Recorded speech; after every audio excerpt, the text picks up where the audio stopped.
Hey gang, how you doing?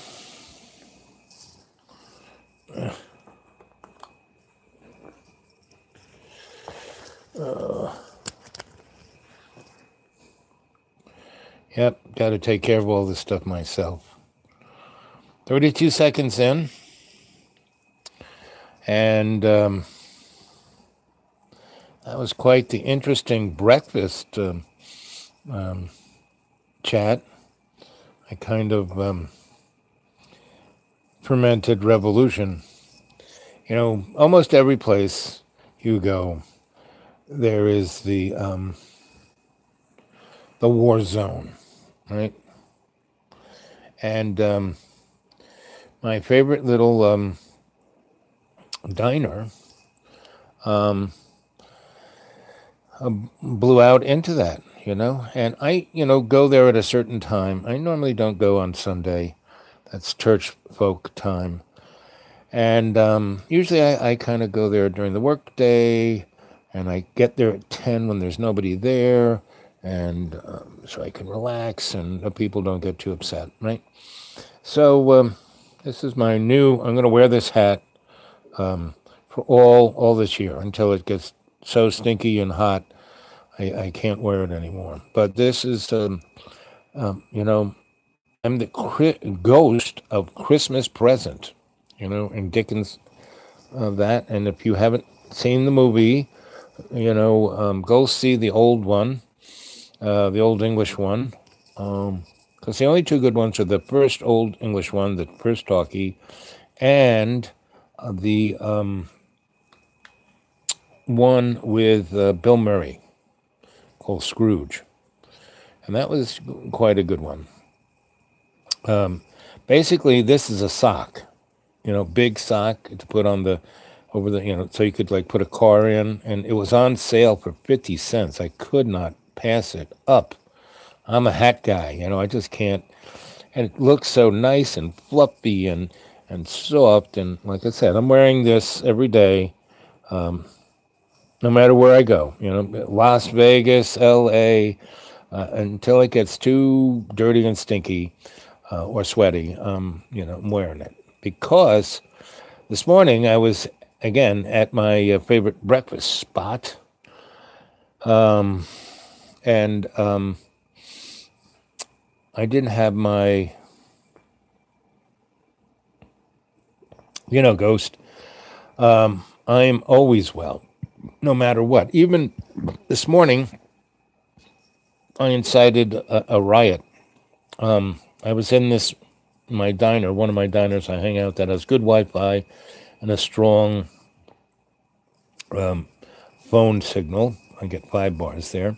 And they have pretty good food at a pretty good price. I can get out of there for breakfast for about $8. And they give me all the coffee I can carry out of there, so it's all good. But so I was sitting there minding my own business, and the lady who's my waitress, who I know pretty well, she comes over and she's really upset. She goes, "Can you turn your phone down?" And if you go and listen to it, I mean, there were 100 people in this restaurant, and the clinking of dishes and everything noticeable. I mean, it was just a din. And she said the people over there are complaining because they can't talk because you're listening to your phone. I could barely hear it. So I said, no problem, turned it off, and, put it in my bag. And my food came, and so I, went for my food. So I'm eating my breakfast, and she comes over and she goes, I hate to bother you again, but they want you to move so they don't have to watch you eat. And I said, excuse me? And then this guy who was sitting in the table next, just over there, said, what? And then what does he do? He takes, because he's an old guy, he takes out his false teeth that are like covered in biscuit and gravy and bits of, sausage, and he takes them out and he puts them right on the table. Then he picks up the food, he was eating it with a knife and fork, but he picks it up with his hand and shoves it in his mouth. And he's gumming it, right? And it's shooting out every which way. And the people who complained about me got really upset and got up and tried to leave. And the manager said, wait a minute, you ate your breakfast, you got to pay for it. No, we can't, we don't have to pay. Those people are so annoying. And then he said, no, go back to your table, and then it started a freaking food fight amongst the old people. It was amazing. And I didn't quite have it together to pull out my my phone and go live on that one, but I came on just a little bit later and caught the edge of it, right? And it was amazing. And the manager, who I know pretty well, came over and said, Al, how did you start this? I said, what? And then the other guy whose teeth were still on the table goes, it wasn't his fault. It was that, expletive woman. So that's how my day started. And it just kept going like that. And I just had to go, I wonder where the stars are. So one of the things I want to know is, how was your day?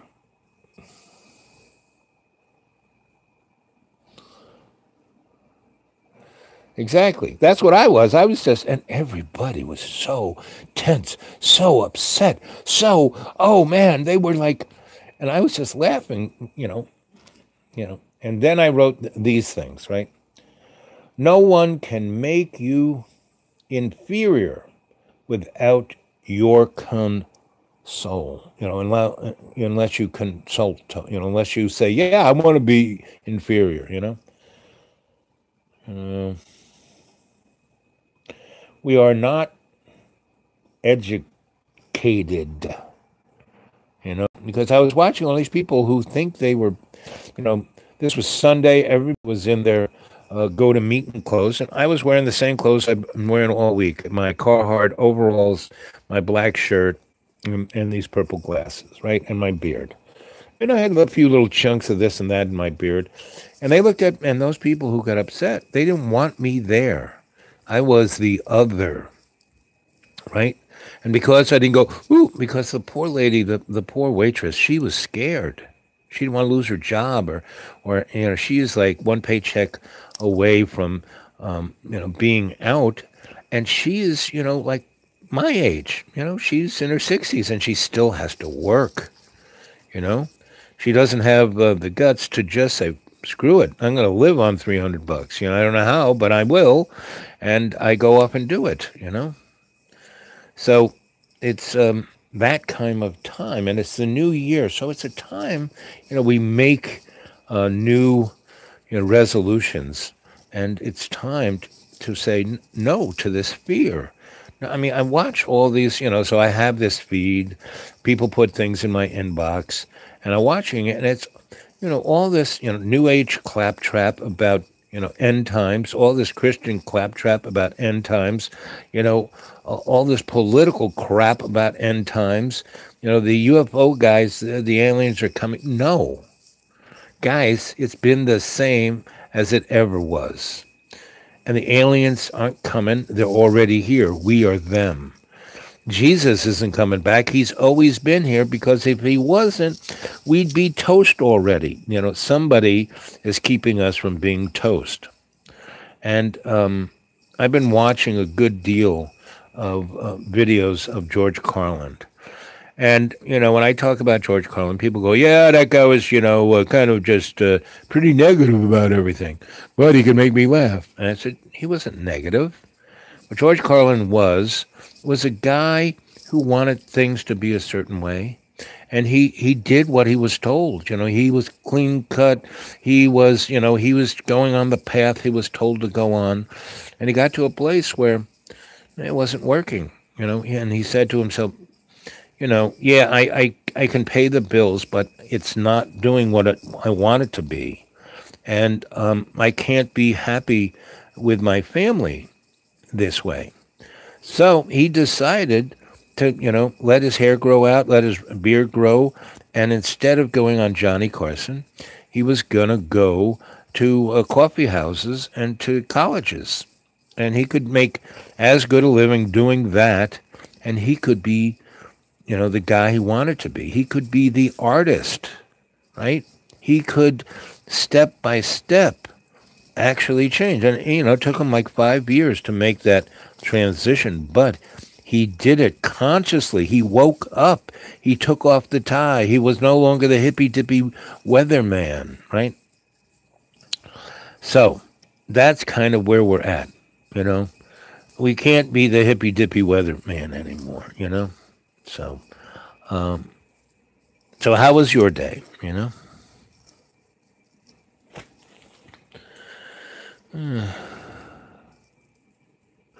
Great. I mean, that's the way it should be, kicking back, right? What else did I write today?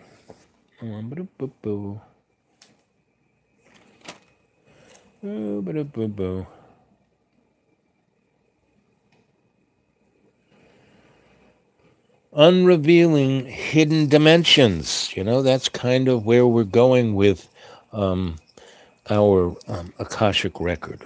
We are,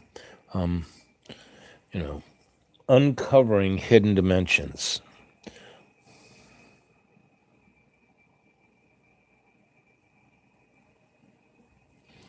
What were you researching, Ghost? I was researching the fundamental forces, EMF, gravity, weak and strong force. I was looking at, did you know that there's a T. Townsend Brown? He basically, in the 20s and 30s, he worked with Tesla in the early part of, in the tens, in the early O's of the 20th century.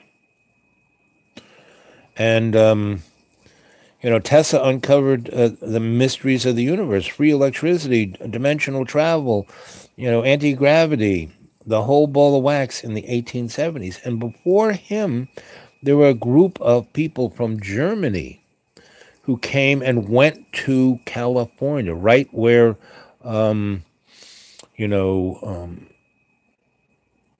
of the aerospace guys are right now. And they were making these airships. And they weren't like, full of helium. They were anti-gravity devices.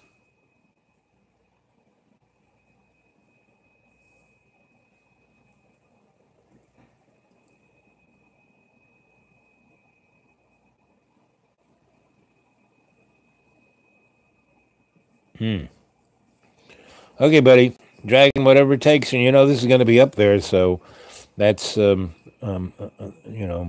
thing. We will miss your sharp intellect.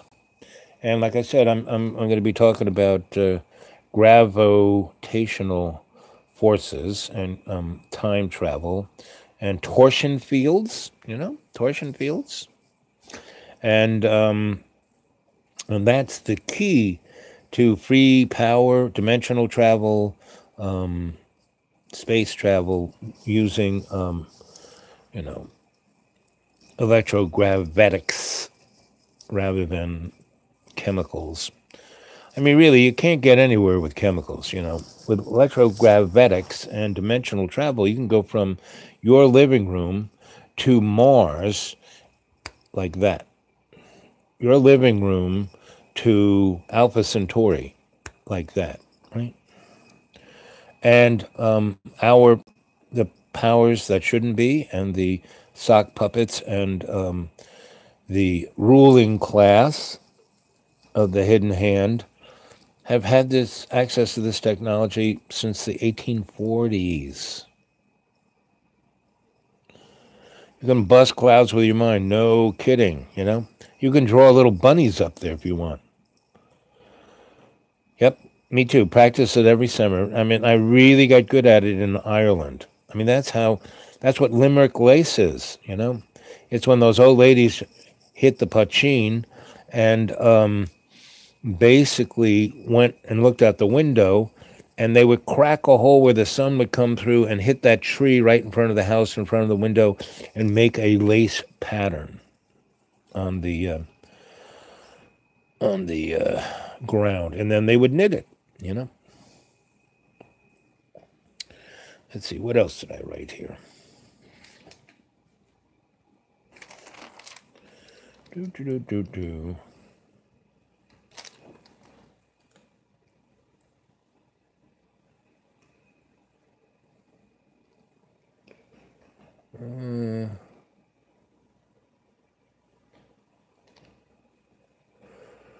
Let's see, we were talking about, was the moon landing a hoax? And I forgot who said it, but they said it very well, as if the moon landing, it happened, but not when the boys were on it, right? I mean, they had done it already. People were running around. They had a IHOP and lots of Holiday Inns up there, and they didn't want the general public to see that. So they put on a show, and that great filmmaker of 2001, he still had the sets, and so he kind of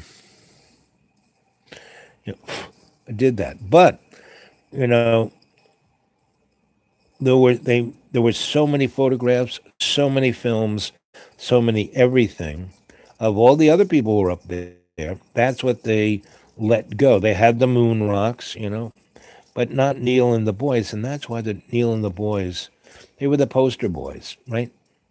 The real heroes, who are always unsung, they were already up there, right? And the powers that be didn't want anyone to know that we've been up there since the 1890s, So let's see, what else did I?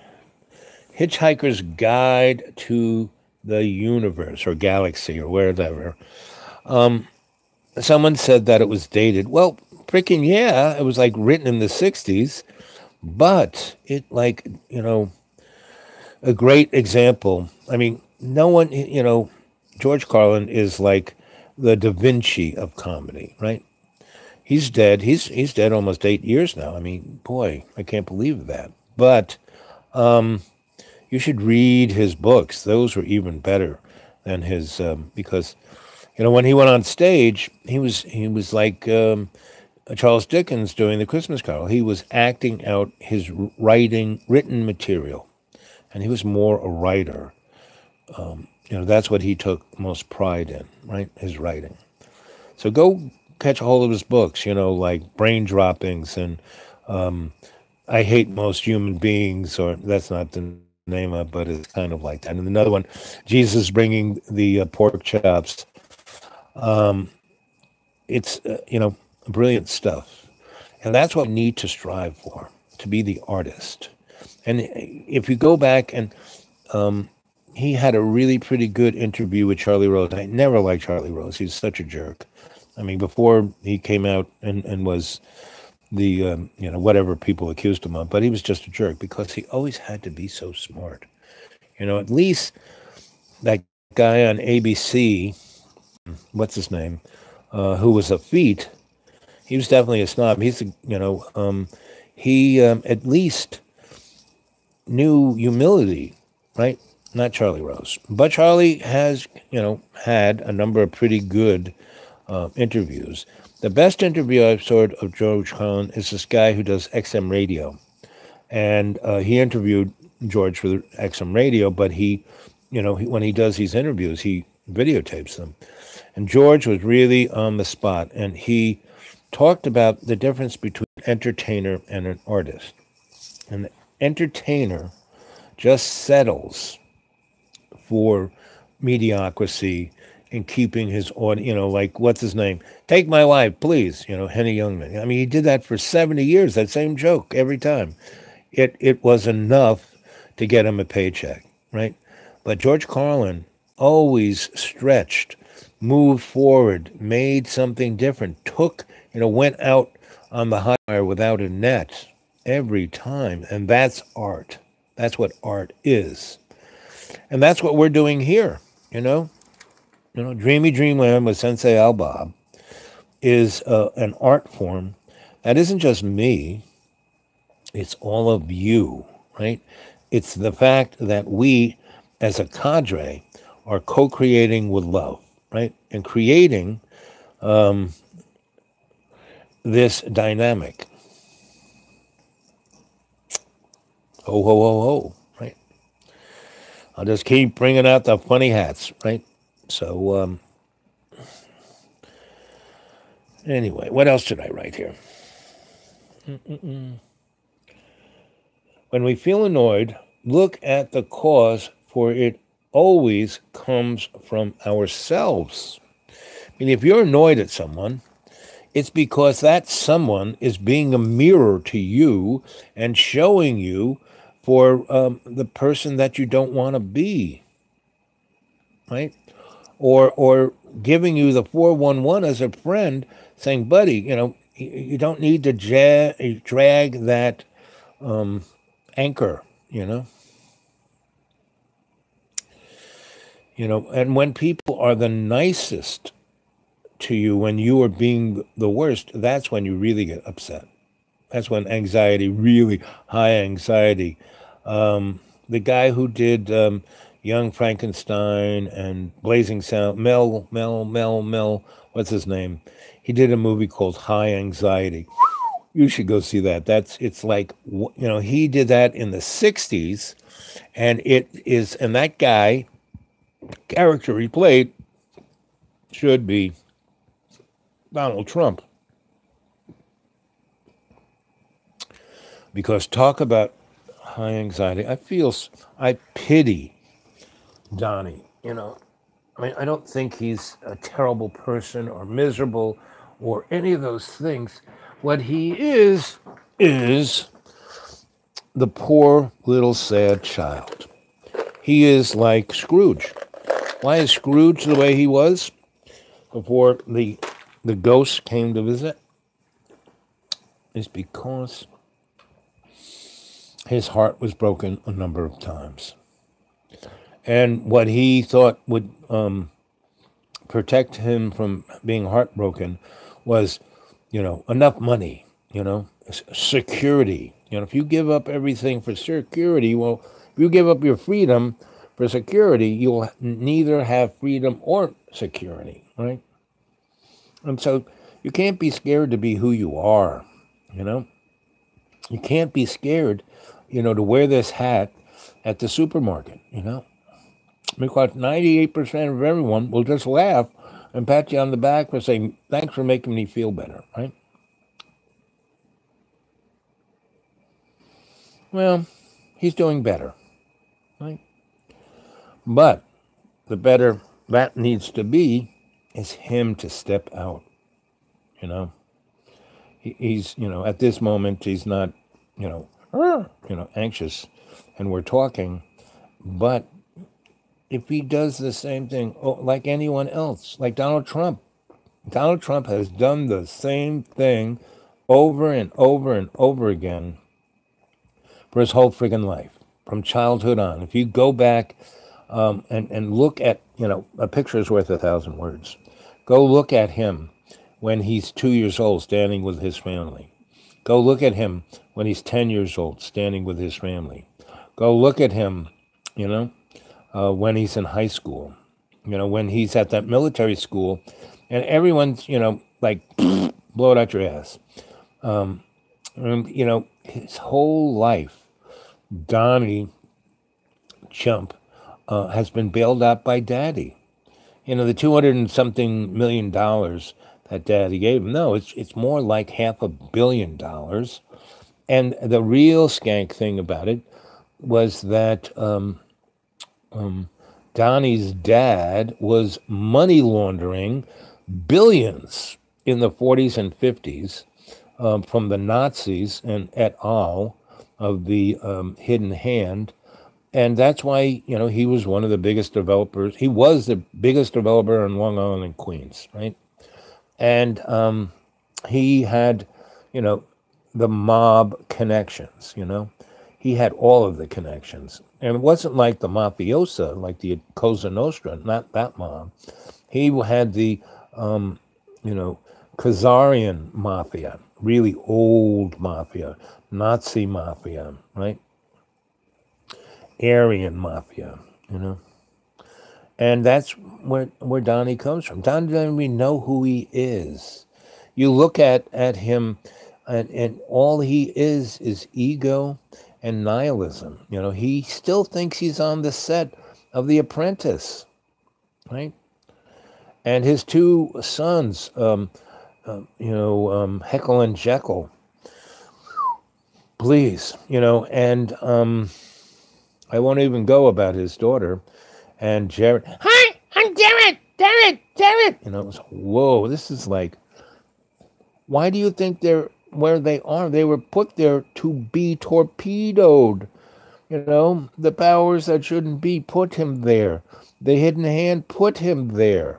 And his family, his daddy's bloodline, his mommy's bloodline, go way back.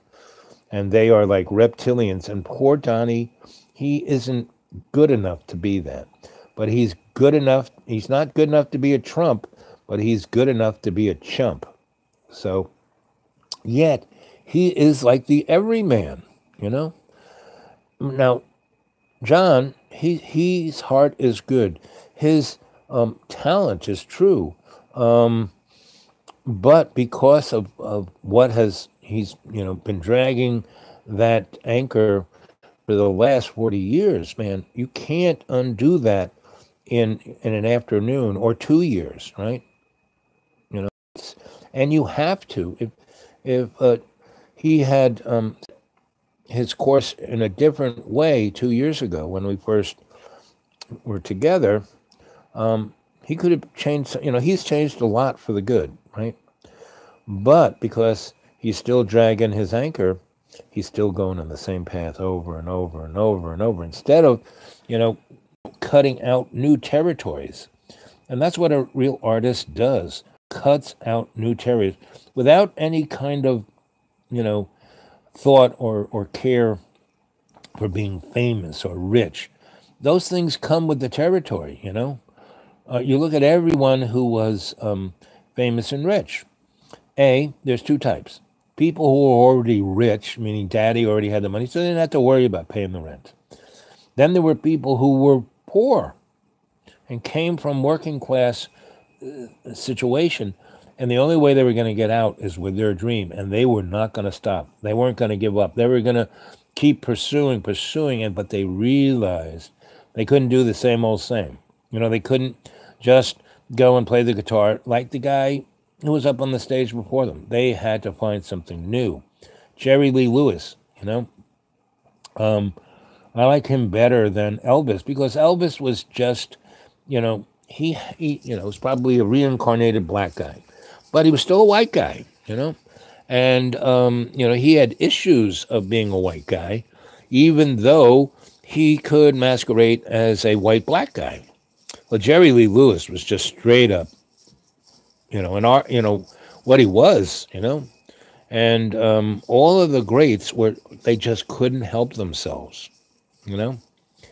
Why am I the way I am? I couldn't help myself. I can't help. I am Sensei Al Bob. Before I was that, I was that. Just didn't know it.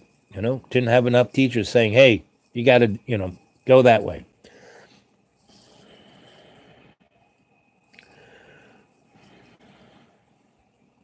Yeah, from Hermes. Yep. And that's the thing. It's this transcendental experience, where you can go past science. I mean, Hermes went past the book. He went past the dogma. He went past all of that, right? Because he was transcendental. Now, what he did was lauded by other folks who wrote it down and turned it into the same old same, right? Same with Jesus. Jesus was transcendental, right? And he wrote everything down, but boy, they don't want to put that in the Bible because they can't sell, crucifixes that way, You will become, if Jesus's writings were, published, you guys and me, we all would really be awake. We'd be really followers. We would be what they called those guys, the again, another moment.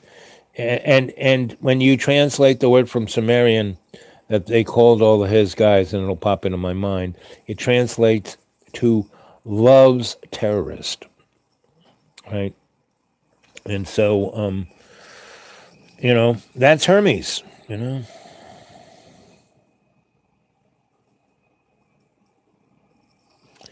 again, as long as you don't stick yourself in the scholastic book, like the Bible or textbook or wanting to be a tenured professor, and they nail you in your coffin before you're 28.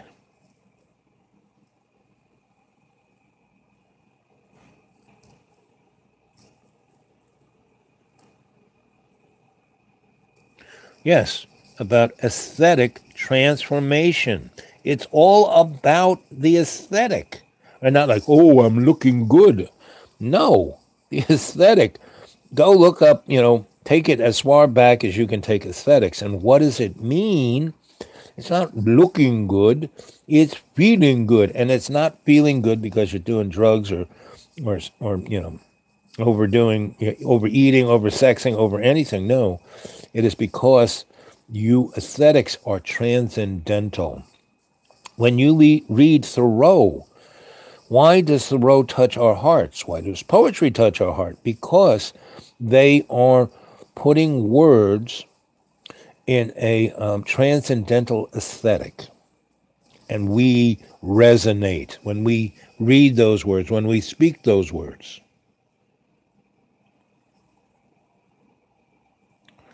Right. Better now that you're eating. Eating is good. It's in the ugly bag of water is this little engine, and it needs carbohydrates and so a certain amount of calories for you can't lose weight unless you're eating. I mean, you can't starve yourself. The more you starve yourself, you get to a certain point and that's it.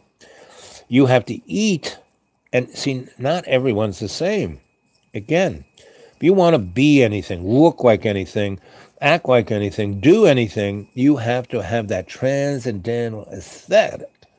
So if you're working out, you're doing it because it makes you feel good transcendentally, and you eat what is best for your body. And it's not coming from a book or somebody saying, oh, X amount of calories, this kind of protein, blah, blah, blah, blah, blah. No, it comes from your sense. You're being conscious.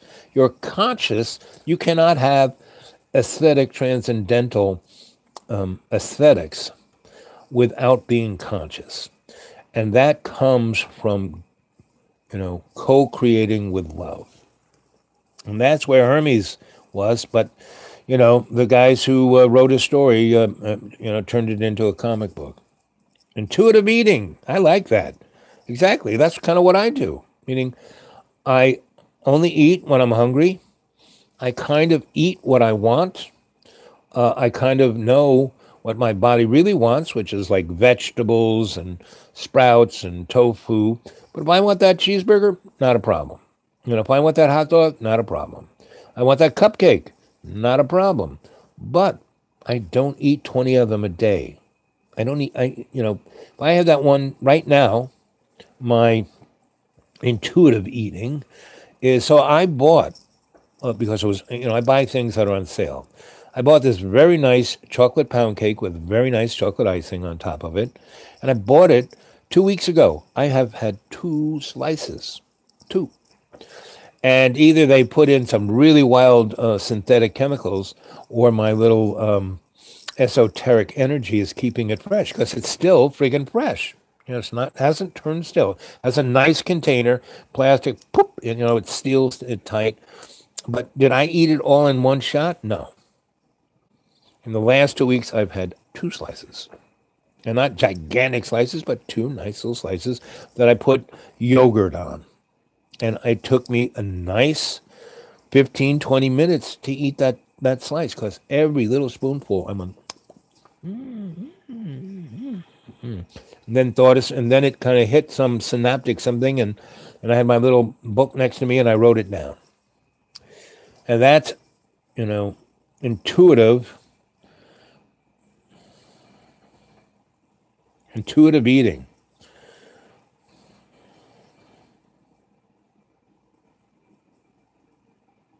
Yes, when they stored into fat, so you gain weight faster.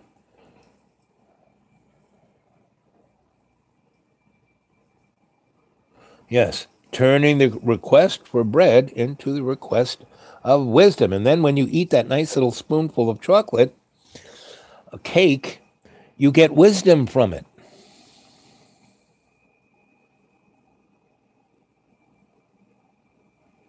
Yes, you have to ride your endocrine system. And that, modern medicine and, nutritionists, they don't even, endocrine? What's that?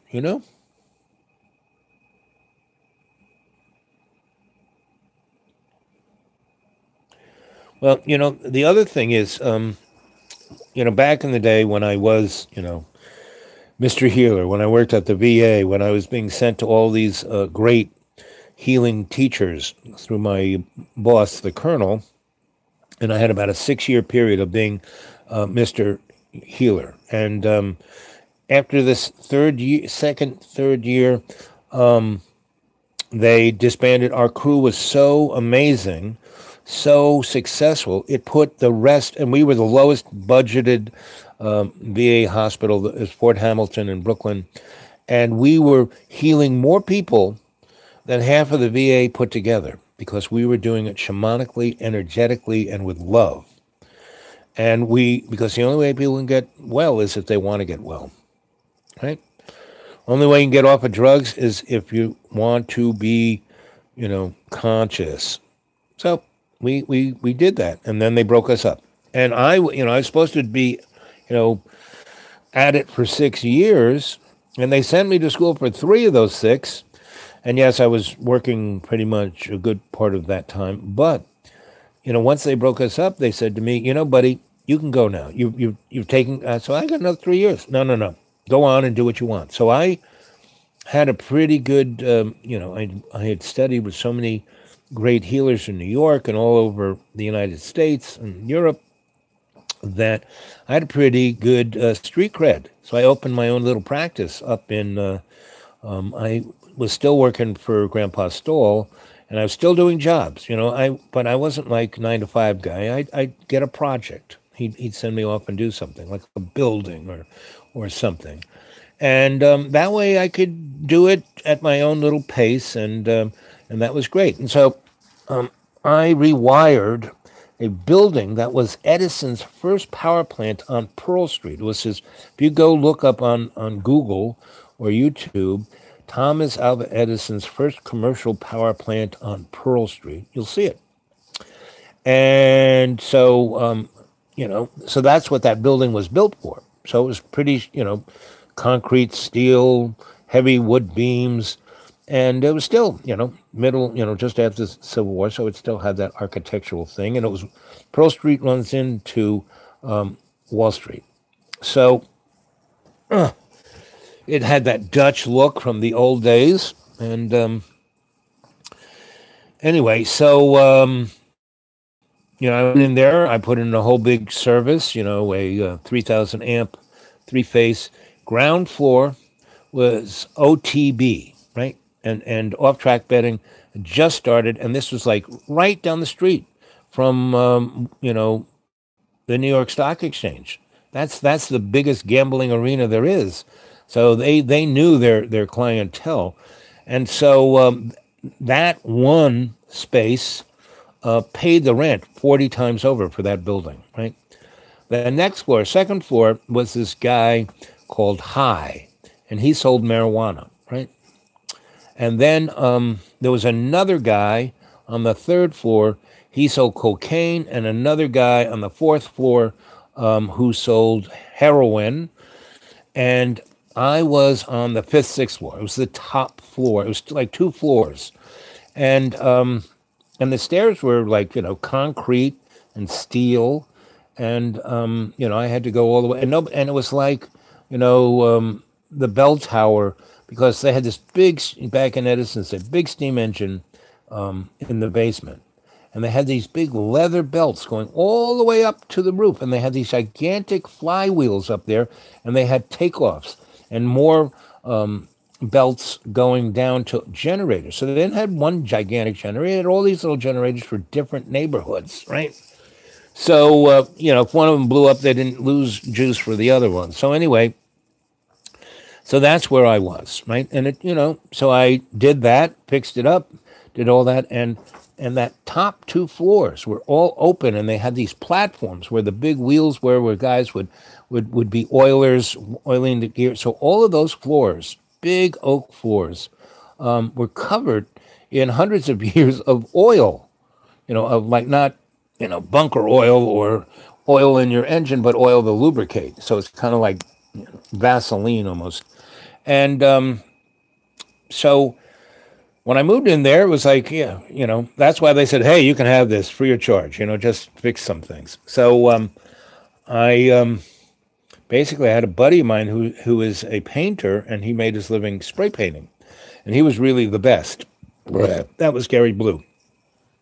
And he would do floors where he would take this stuff called Max. It was like stuff chemicals that broke up everything from the fiber. And then he'd have a machine that would kind of brush it up, and then he'd hose it off.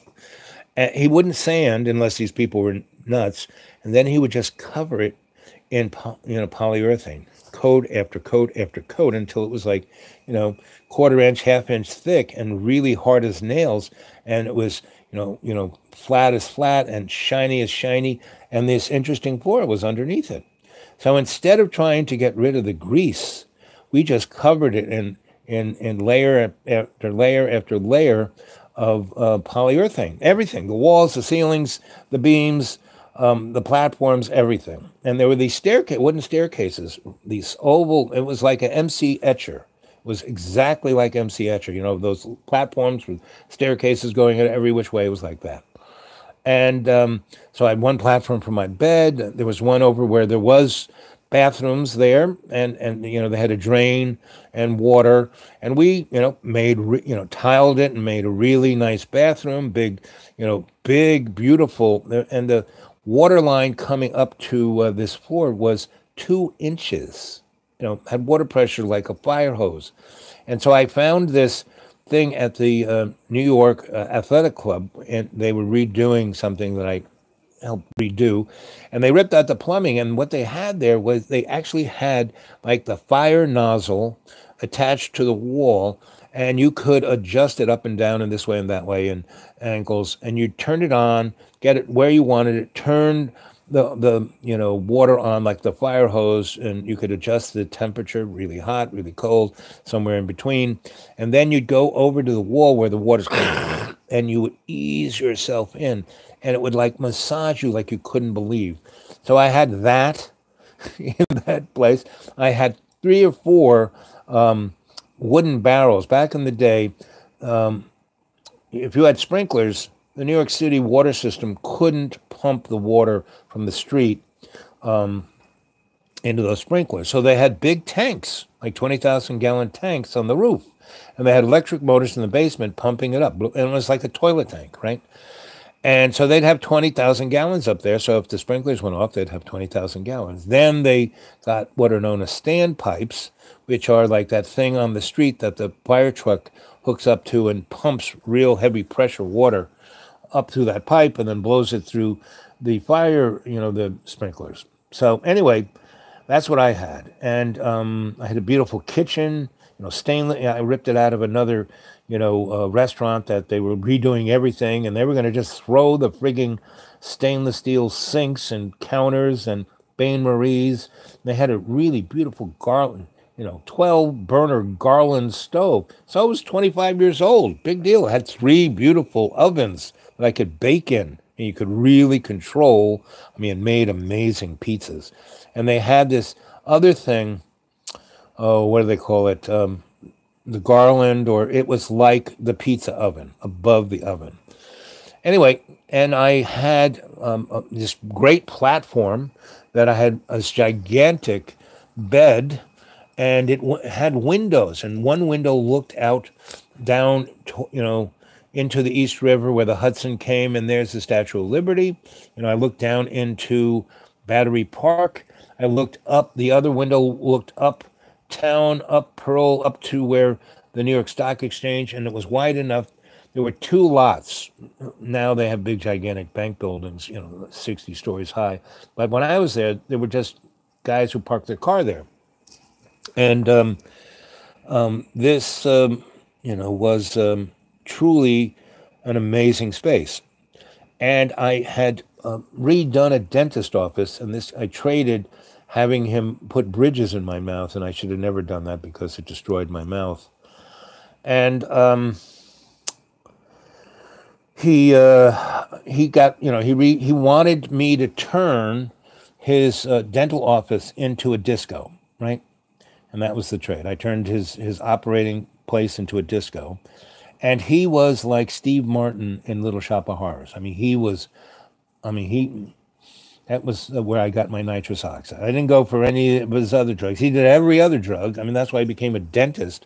He didn't have enough brains to be a real doctor, so he was a dentist. Anyway, I ripped his dental office out and dragged it up my thing. And that chair that you sit in, I took the thing that goes up and down, and I took the chair off, and I put a massage table on it. And I put a big 3/4-inch piece of plywood, and a metal frame attached to the thing that went up and down.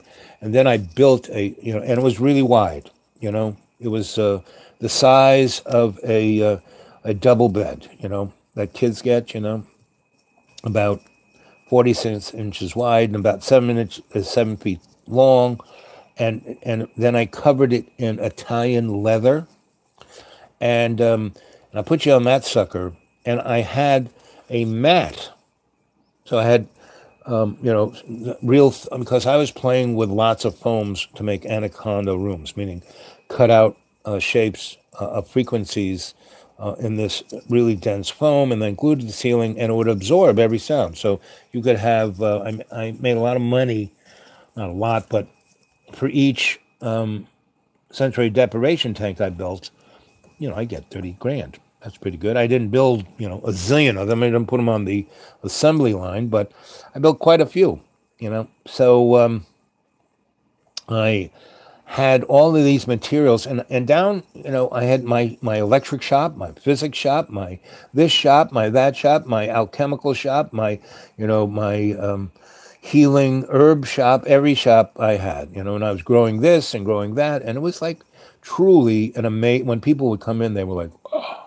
So I had these big wooden tanks that were, for fire tanks, right? And they weren't like 20,000 gallons, but they were like 1,000 gallons, right? And they were like the original hot tubs, And since I was with my sensei in Putney, we built a bathhouse. So I built a Japanese bathhouse, on platforms, different ones, right?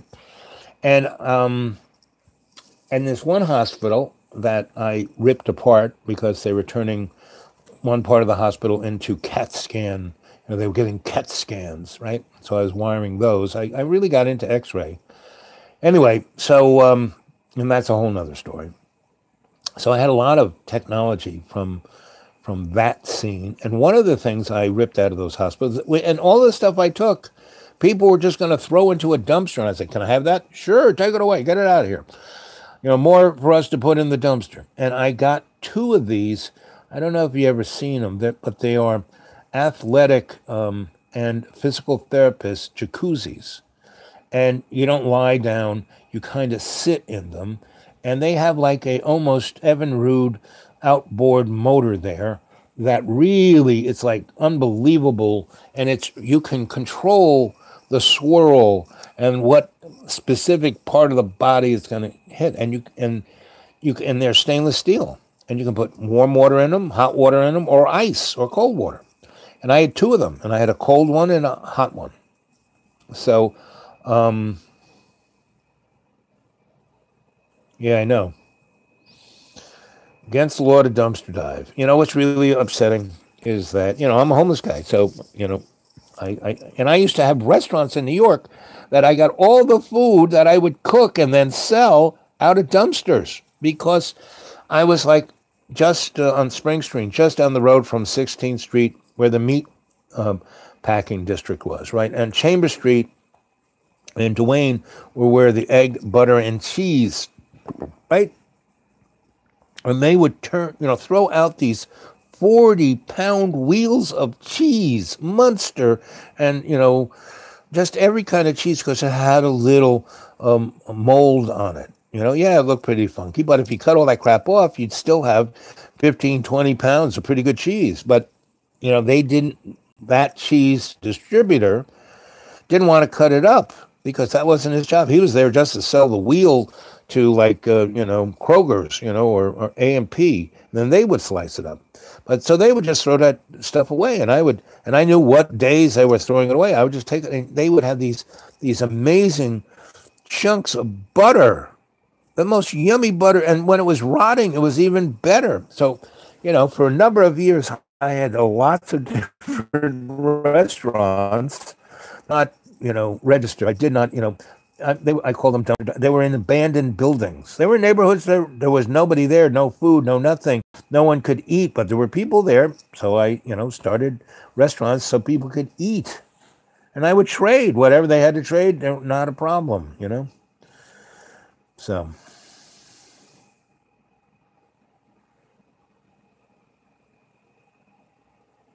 So that's why I don't do it now. But, when I'm living in the deep green, that's, like I said, I live right in the middle of 200 square miles of Appalachian poverty. So they're back 40 years.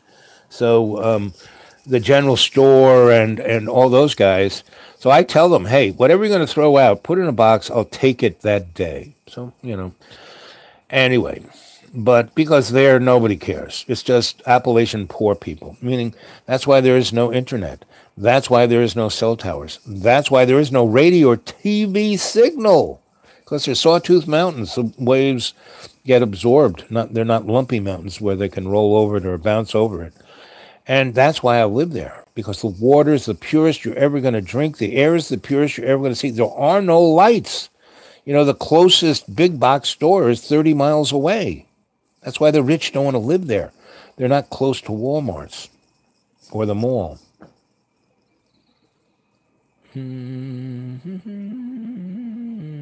Yep, sad. And this is the aesthetic what I'm talking about.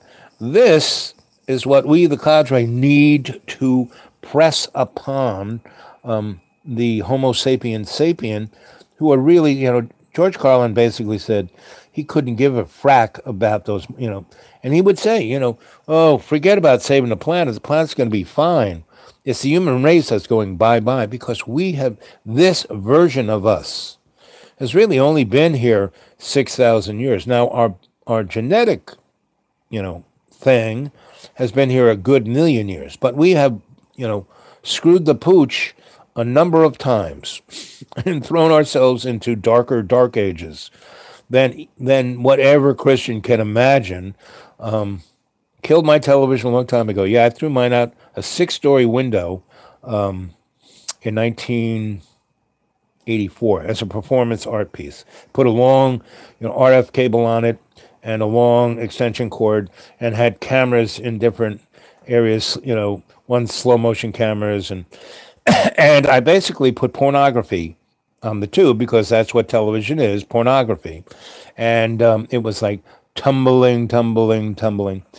And I got the National Endowment of the Arts to pay for that one, That's why Jesse Helms hated our guts, because Jesse Helms, here's a nice little factoid for you guys and gals. Jesse Helms started the National Endowment of the Arts in the 50s because he wanted to prove to commies that we capitalists had culture too. And he just, somebody told him to do it, so he did it. And he got some pats on the back and some extra money for it.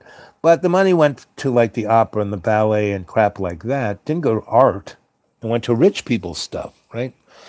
And the few of us in the mid-'60s and early '70s started a thing called collaborative artist projects. And I knew how to write grants. And so and there were a number of people who were rich.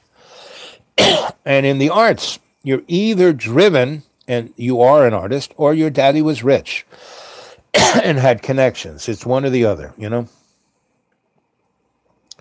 Yeah, we are, human beings in this version are like salt on a potato chip. Kind of interesting, but useless. Yep. Watch my ear. That's my microphone. It's like kind of stuck over my ear. Can you guys hear me? Am I coming in 5x5? Culture. Yep. That's what the rich people have. Cult. Sure. Yep. Hey there, blue water girl.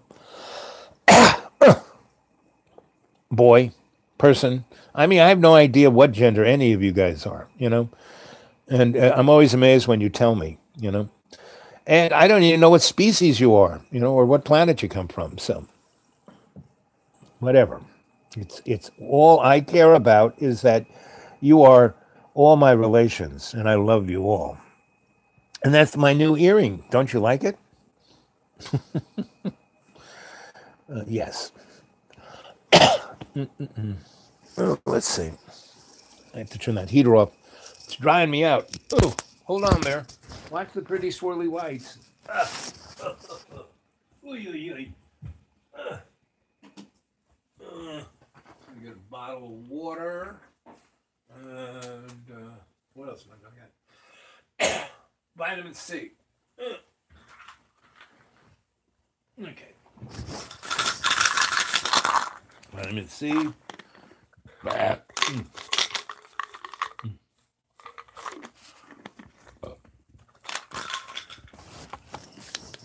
Thought that was your ear. Oh, the big red thing? No, that's a hat. That is a Christmas stocking. That was on sale at Lowe's for 50 cents. They wanted $1. I said, what? And they said, okay, 50 cents. They just wanted to get rid of the stuff because they're ready to put things in there for the spring. Oh, I'm back. Here I am. And these nice little lights are, I got, at the day after Christmas. Instead of $19, they were $2.50. That's all I can afford, Anyway, let's see. Labels belong on cans. Exactement. That's a good one. I like that. I'm going to use that one. This blue water.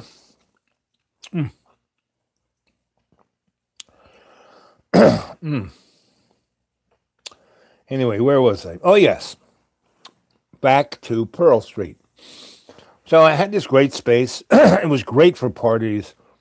It was a great place to live. The energies were amazing.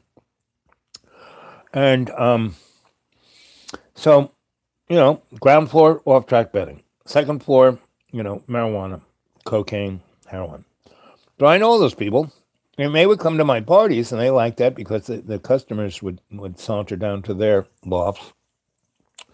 And their lofts were just, 3,000 square foot squares. That's what the guy who bought the building did. He kind of cleaned all the floors out to their structural thing and then put, plumbing and electricity and then let people do whatever they wanted for it. And that way, he could spend the least and make the most. And, he rented, this is 1984, 86. No, it wasn't. It was actually the 70s. It was 76, right? It was just before I moved to Brooklyn. And, 76.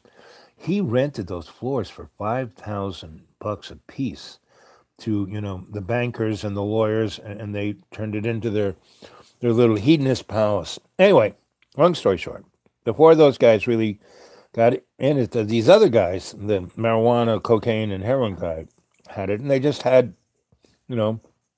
some furniture and, a hot plate. They really didn't fix it up because, they weren't living there. That was just their business kind of place. Anyway, so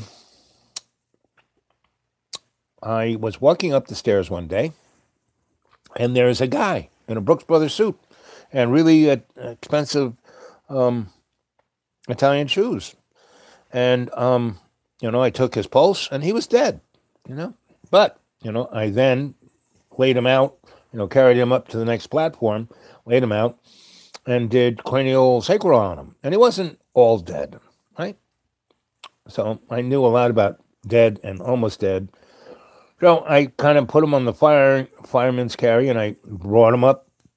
Luckily, he was a small guy, maybe 5'5", 5'6".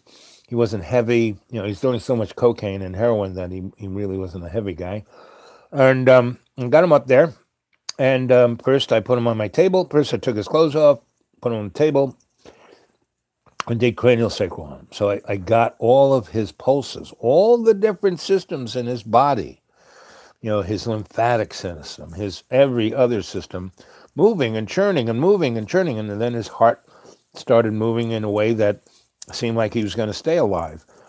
And so I then did shiatsu on him, which is like acupuncture without the needles.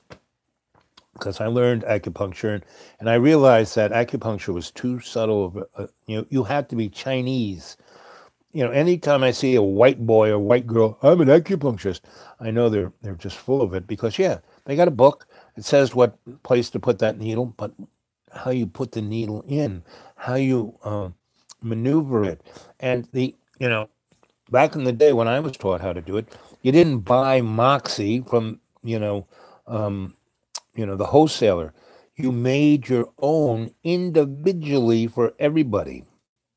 And that's what medicine needs to be, an individual thing. We're not all like Buicks. You can't take off one bumper and put it on another. No, everybody's different. You can't, when I got really sick for swimming in the swimming pool of chocolate mousse for 10 years, they wanted to cut everything off and crack me open and replumb. I said, forget it.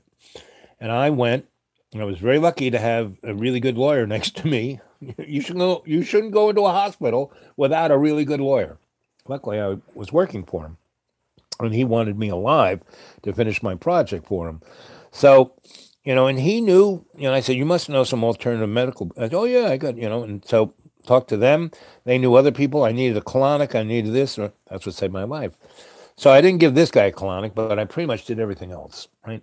And so, I did all of that. I then put him in a nice warm jacuzzi. I had this jacuzzi that, see, you sat in it.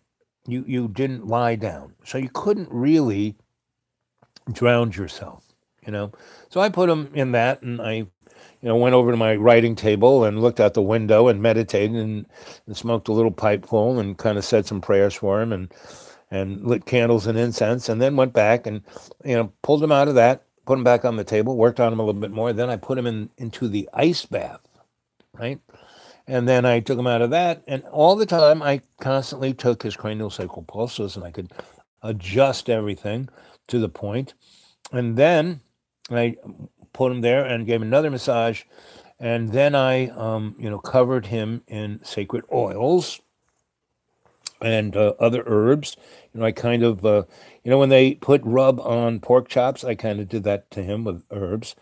And then I took him I had a couple of rooms, bedrooms. I had mine, but mine was on a platform with the windows and the views. These were rooms that didn't have windows, right? And I put him in there, and I swaddled him. That's when you take a sheet and you wrap a person in it so they can't even move, right? And so I left him in that, and I put him on a bed that I had made that had all kinds of crystals in it. And underneath those crystals, I had a copper sheet of like copper screen, and I had it like super grounded to, a water pipe. And then around that, I had a scalar amplifier that was pumping the crystals and bouncing off the screen and going up into the person, right? So I left him on that, and I came back 15, 20 minutes later, took his, pulses again. He's doing better and better and better. And what I'm really doing is I am cleaning him of every addiction he has: alcohol, tobacco, cocaine, heroin, more, you name it. I kind of flushed it out of him, right? And then I took him back to the massage table, and I again massaged him and kind of, then put him into the hot tub, and then pulled him out and massaged him again. And then I, took him back to that crystal bedroom, and I didn't swaddle him this time. I put new sheets on the bed and a nice little, eiderdown comforter, and left him there. And I left his clothes nicely hanging from, one of those, suit things with a hanger built into a chair, and the pants, so everything's nice, no wrinkles. Had his socks, his underpants, his shoes, everything there, his shirt, his tie, and had it all kind of, so there were no wrinkles. I mean, I didn't iron it out for him, but, it was as nice as that could make it. And I left him, and I put some sage on a burner in that room, just enough, not too much to make it overpowering, but just enough. And then I left him there, and we kind of turned the heat up, and that was a room I had an electric heater there, so I kind of made it warm rather than hot, just warm, so it wasn't cold. And I went back to my writing table and read little poetry, and I smoked another little pipe full, and about 40 minutes later, he kind of comes out, and he's got he's kind of dressed. He doesn't have his tie on, but he's got everything else, and he comes out and he walks over to me and goes, "Am I in heaven?" And I said, "Well, you would have been if I didn't come across you." He goes, "What do you mean?" I said, "Well, you're freaking dead on the staircase. Yeah, I kind of remember I shot up heroin on the fourth floor." I said, "Yeah." Because, "Where am I in it?" No, I said, "No, you're on the fifth and sixth floor, and I am your sensei Al Bob, and I kind of found you there." I said, "You're lucky. I came home early from work and found you. I just spent."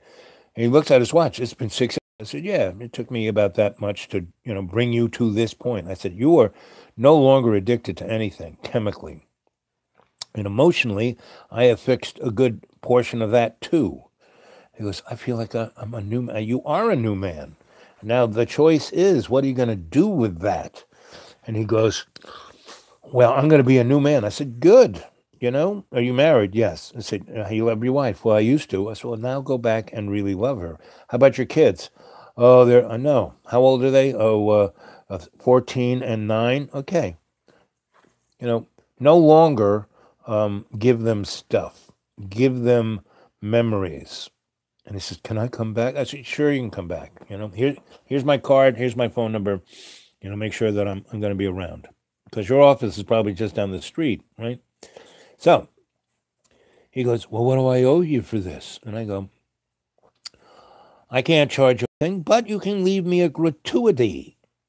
And he goes, "Where?" I said, "By the front door. Just walk down these stairs, go down that little hallway, and there's another set of stairs, and then there's this big door. Just undo the latch, and right next to it is a little table with a bowl, a woven bowl, and put whatever you want in there, So he goes, "Okay, I'm coming back."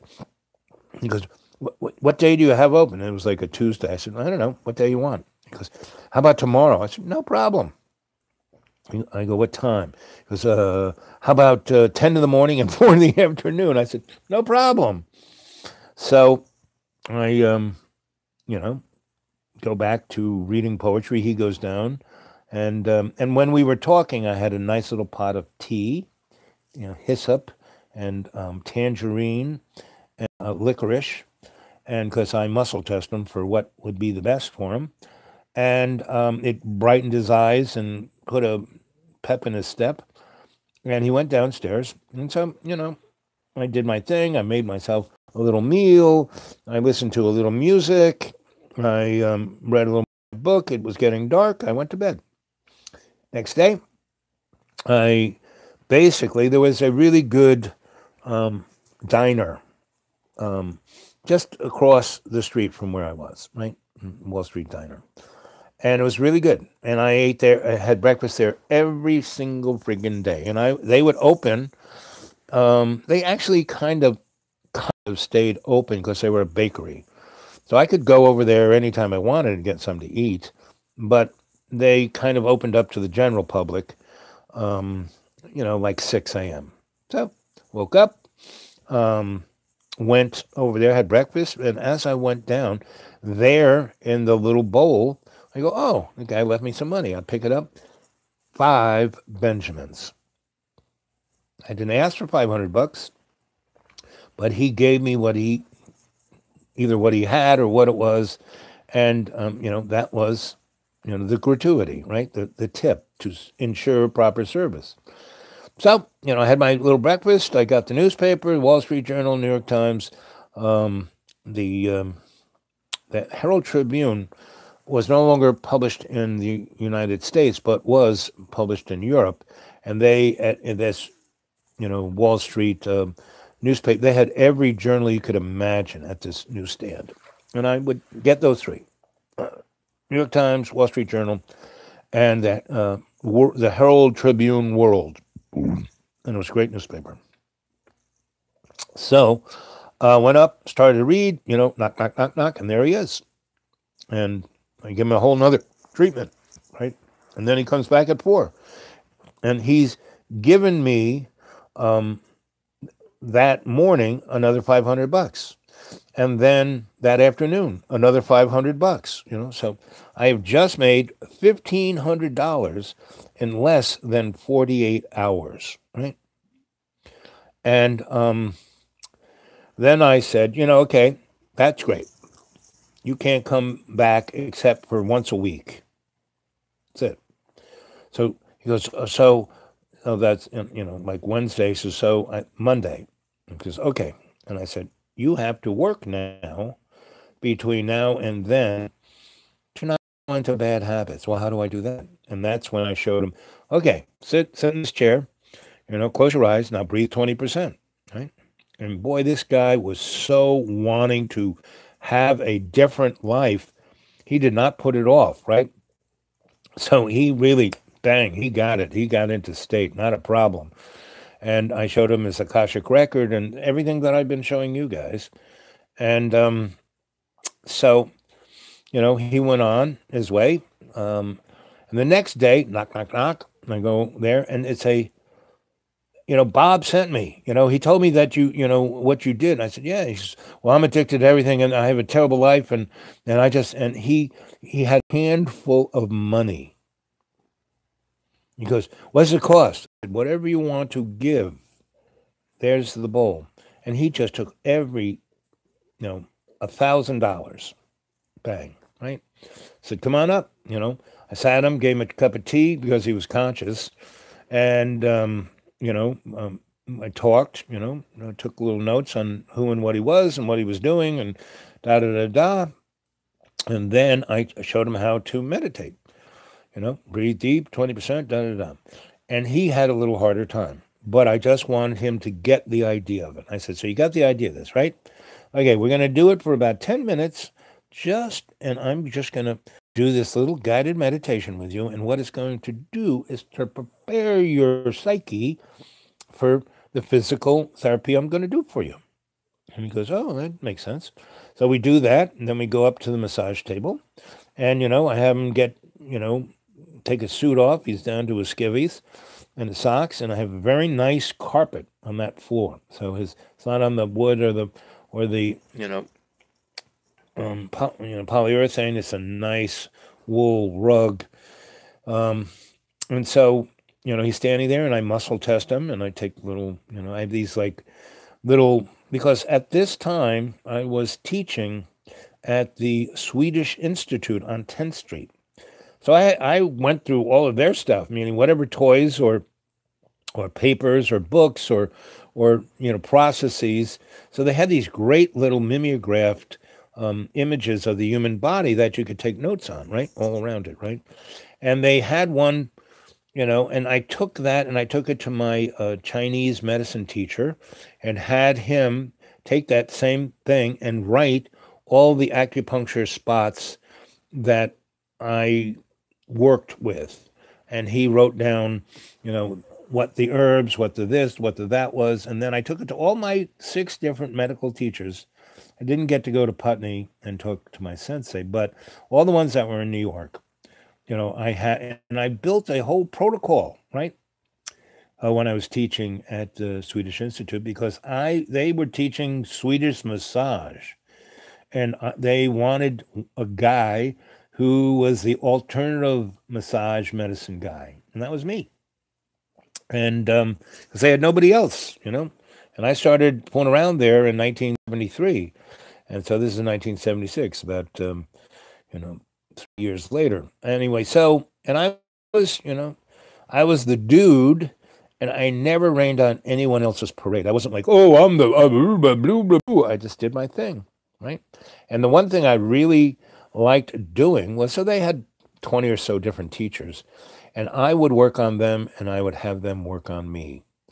And they didn't do that. Meaning, when I taught in that place, um, all my students, I got them, I got the school to get massage tables, and I had, I would work on them, and then I'd have them work on somebody else, and it was like a game of telephone. I'd take it to 2 or 3 people, and then I have them work on me.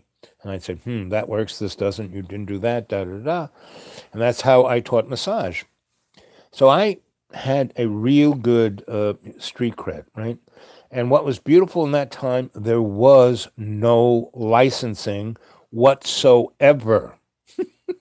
Just none. I mean, there were no state boards, no, national boards. There were no boards whatsoever. If you were a healer, you could open up an office. You weren't a medical doctor. You didn't advertise yourself as that. But, anyway.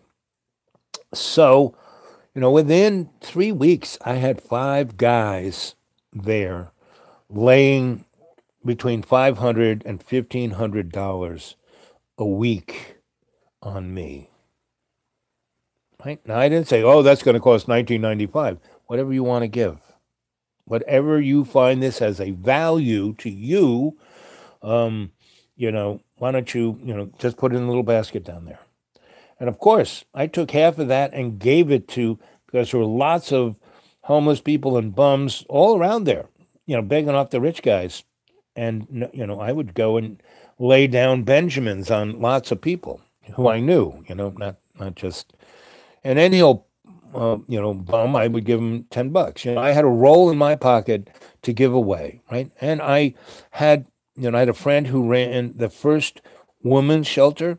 And when I was really making some serious money out of that, before she got, her grants from the state, I would give her half of what I was making, because I was already had a salary, teaching, being an electrician, being an artist, having a restaurant, having a night, I had many different streams of revenue. So this was just gravy. And the thing with gravy is you share it. That's how you get a nice pot roast. So we're going to just make a little segue here and say, this is an advertisement. Your Sensei Al Bob is in economic desperation. Mail him whatever you want to P.O. Box 1165, Vinton, Virginia, Vinton, VA 24179. And I went to the Western Union.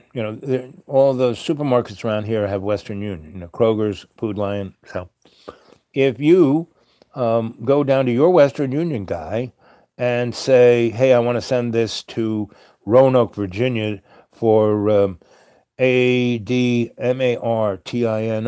A is the first thing. D is the next thing. Then the last name, MARTINO. I'm giving the secret of Sensei Al Bob. Anyway, and then you get a hold of me at my Gmail account, the Dude Awake 42, because I do need the number. I can't just show them, there's your name, and I show them no, I need the number. So if you guys find this at all edifying, life-changing, and you can, you want to put a value of it, this is the time. I have all of $23 in my pocket to exist until 14 days from today. And then I will get $350. And I am just here on here on my chinny chin chin. And if I have to leave here, I have no idea where to go. So, back to the story. So I was doing pretty good. And so a year or two went by, and somebody wanted to buy that loft, and the amount of money that they offered me was like, sure. And so I took that, and I went and got myself. I went to Europe, went to Ireland again, and kind of kicked around Paris, London, Brussels, Amsterdam. Went to my friend in Sweden and jetted around to a few countries on the Swedish nickel, and came back. And that's when I came back, and I was looking for a place to stay. And that's when I bumped into Richie Heyman, who was looking for a place. And we both bumped into each other right in front of the place that we saw in the Village Voice. And that became the Ear Inn. If you go Google the Ear Inn, it was a workers' bar right across the street from the UPS building, which was like half a mile long. And about 4 blocks from there was the Meat District, which was on the west side, 14th, 15th, 16th, 17th Street. And then that's where the West Village kind of started. And there, right there on that corner was where that hotel where all the, heroined out musicians hung out. That was a place where Patti Smythe hung. That's where, the Velvet Underground guys hung, where all that crew hung from late 50s up until the 80s, until it was turned into a condo. But anyway, that's, so we bumped into each other, and there was the Ear Inn, and we decided and then Richie had called up the real estate guy, and Richie, came from a family that had some stuff, and he had gone to school and became a composer, and he wanted to do his thing in New York. And so, he had backing from his family, support from his family. His family believed in him. So, he wasn't uber rich, but he had more than me. And so we decided that we would do it together. And Rich would, he was more he looked like Richie Cunningham. He really did, in Happy Days. He really did, but better looking, And so, he signed all the papers. We kind of moved in, and I'd worked, I'd been New York was my town, so I knew all the bureaucratic things. I built lots of restaurants and bars and, for other people. I knew all the stuff you had to do. That's why I ignored doing them for myself. And so the guy said, this has the second oldest liquor license in New York. And if you run down to the city office and get a liquor license, it probably won't cost you won't need to get a lawyer. You won't need to, because he had this deed and he had this and he had all this stuff to show the prominence of that restaurant and that we were the next in line. So we took it all. We went down there, and he was right. He showed all that stuff. The lady said, okay, that's $50. Normally to get a liquor license in a restaurant in a new space in New York City would cost $70, $80, $100,000. We paid $50,000. $50, $51 bills, and Richie, got us checkbook, gave him a check, and, we got the liquor license, Then we went over to Con Ed and got the electric bill, and the gas turned on, right? Now we had 3 things that we could never get thrown out of there, because when you have a utility bill and licenses from the city, it's like the platinum thing that they can't throw you out, right? and we had a lease, right? So after doing all of that, we come back, and there's Mike Finelli, my godfather, and this is Spring Street. This is his street, so he knows what's going on. And he's got a truck there, and he's got a dumpster out front, and he's got, junkies cleaning it out, and he's, moving tables and chairs, and he's getting a brand new refrigerator, for beer, and they're rolling in the kegs, and he's got the bar cleaned up, and he's got his carpenters making shelves in the back with a mirror already there, and we didn't even go in, and he's cleaning it out, and he goes, he hugs me, he goes, "I'm so proud. Is this Richie?" And I go, "Yes, Mike. Richie, this is Mike.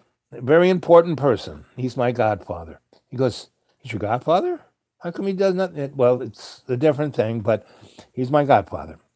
And so we had carte blanche, whatever we needed. And of course, Mike took his cut, but not a extortionary cut, because he was, I was his, and he treated me like his godson, because I was his electrician from the time I was 10. He was, one of really good friends with Grandpa Stahl.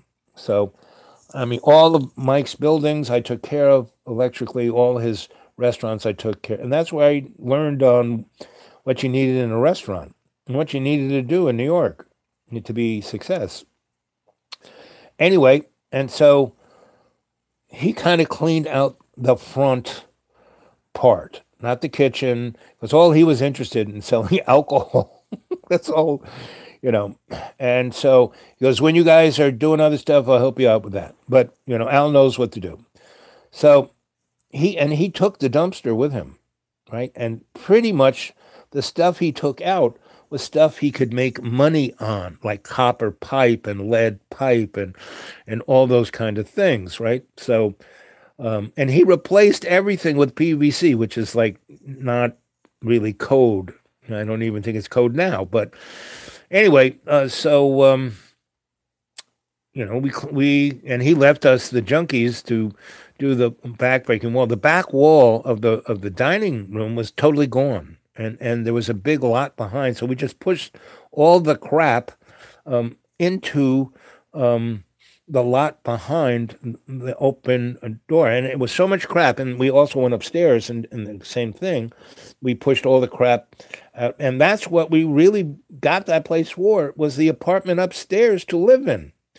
And so we pushed it all out, and there's so much crap that we threw out that it went up to the height of the restaurant floor. And so I had the junkies jump on it till they tapped it down. And then we got Mike to bring in a couple of concrete mixers, and we poured a concrete floor in the kitchen and in that whole back where that alley was. So now that was going to be our garden dining, right? And he got one of his guys who did, awnings, put it over that. And so within a week, we had this place running. And because there was no place to eat, and all those artists in Soho needed a place to eat and drink, pretty much. And I knew pretty much everybody there. So I just kind of said, "Hey, we're going to have a big party at this address. Come on down." And so and out front of the restaurant bar, the Spring Street, there was a neon sign that said bar, right? So the wire going up to it was rotted out. So I put a piece of EMT up there, ran a circuit up there, energized, I put a new transformer in there, energized it, and the little tits of the bee didn't light up. So the neon light sign lit up ear. And that's how we got the name The Ear Inn. So here's two stories about things that today, if you did any of this without giving Caesar his cut, or, and not, you would get hung up by your thumbs today, right? And you'd have to do it a certain way, Yeah, we just did it. And that's the aesthetic that's missing, is that we did this with love. We, in our hearts, we were, I mean, the minute Richie and I, bumped into each other and then the real estate guy showed up, we were like, yeah, let's do this. It's not like, can I trust this guy? Is he okay? No, let's do it. And we just kept going. We went down to the, got the license, the liquor license, and then got the electric bill. And I just kept taking him to all the places he needed, right? And we did it all in one day for less than $200, right? No one asked for our credit card or our credit rating or any of that. We just signed on there, showed him our driver's licenses, or Richie's driver's license, and, gave him cash, or, actually Richie's checks. And that's how and the other thing, my healing thing, was that I had been doing it within the construct of a lot of, things that had been there. And when I was in the Swedish Institute, that's kind of how I got in the Theosophical Society and the whole New Age scene. And so I was there for a good 3 years, and at the Swedish Institute and that whole healing scene of New York that was coming to be in the 70s. And bottom line was, so people wanted to get all of this healing modalities licensed so they could then get insurance companies to pay them instead of because when they had people paying them cash, the average person couldn't lay them the Benjamins down like the guys from Wall Street could. They didn't have this street location, that I did, a block and a half from the New York Stock Exchange. Anyways, and in a building that was OTB, marijuana, cocaine, heroin, that was real street location, right? And so that's what I'm talking about. We need to bring that, to have a alternative aesthetic. It has to be based on this mentality, not, I need every license, insurance, and this and that because I want to max out the money I can squeeze out of my poor suckers and do it legally. By the letter of the law. Well, the guys dropping the bombs, they don't follow the letter of the law. And I don't mean terrorists. I'm talking about the governments, the powers that shouldn't be. Monsanto, they're not following the letter of the law. They're paying the legislators to write the law to fit the crimes they're doing. I mean, our Congress actually wrote laws so congressmen and senators could buy stock and invest in businesses that they passed laws that would guarantee that company was going to make $1 billion. So they had so congressmen and senators today have the legal right to invest on insider trading information. We have the best legislators money could buy. Is that the letter of the law? Sure is. They write the law. It's like they run by the golden rule.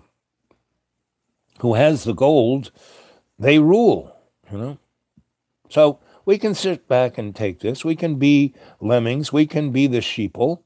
And we can be toast.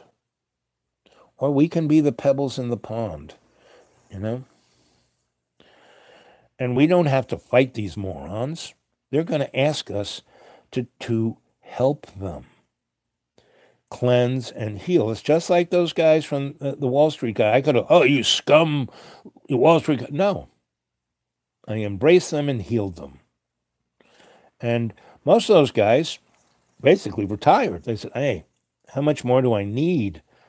And they retired. And they sold, when the, they understood about the market, so they sold high and didn't buy anymore. They went someplace and they took their kids and their families and they built a life that they could have memories about, not about stuff, not about that car or that guitar or that camcorder or that iPod. No, about memories, about love, co-creation. And that's what we got to do. And here it is, 1 hour and 34 minutes and 52 seconds. And what do you guys have to say about any of that? Oh, well, you've been chatting away.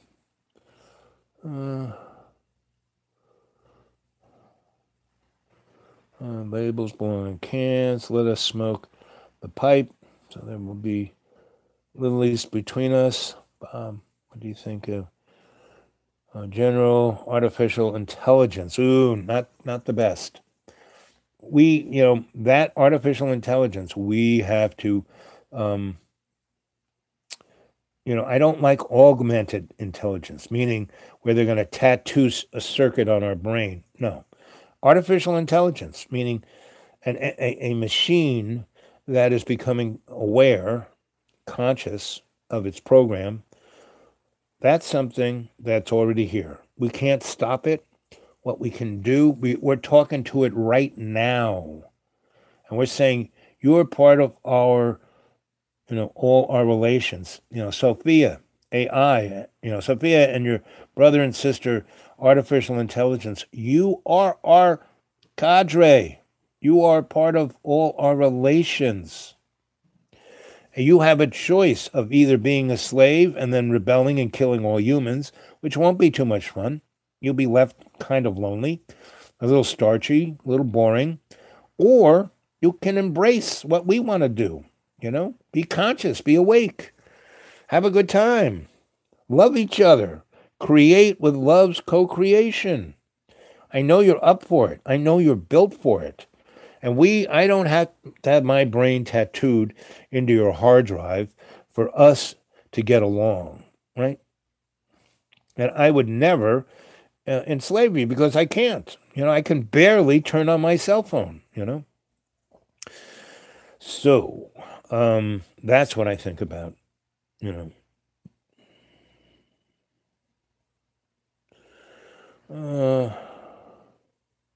Just mostly dead. Nosferatu. Great silent film. Yeah, it is. And the way that guy looks, he kind of looks like that guy who works for Donald Trump, who goes on television, who's a sycophant. Behind that is...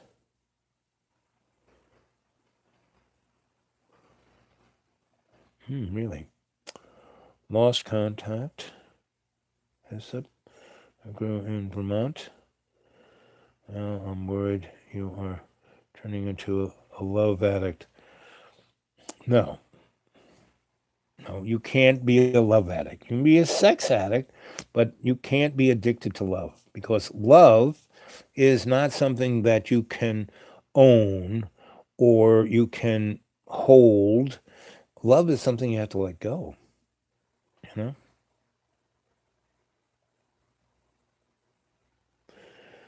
That sounds like a song. Might as well face it. You're addicted to love. Yeah, man. Yeah, I like that.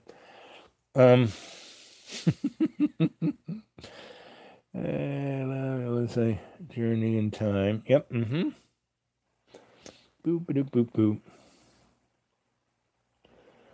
boop. Breathe deep while you sleep. Breathe deep. Yep.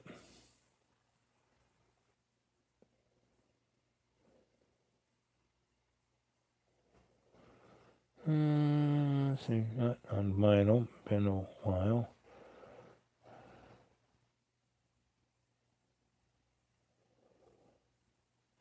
Oh, I got a great story for the 76th bicentennial. So, I,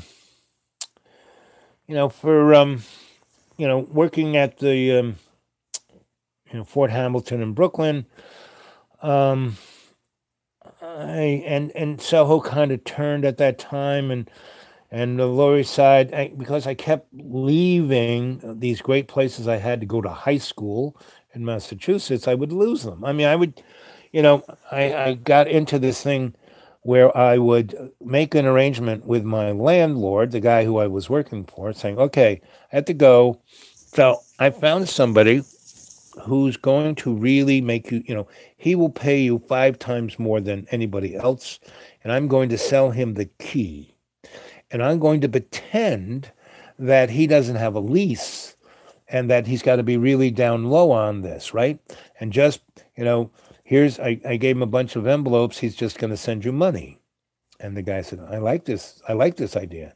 And I said, now you can't advertise this because I don't want you to raise the rent on everyone else. You can make some money on this guy because he's a chump, but don't use it as an excuse. Oh, I can get this, so I should get it from it. No.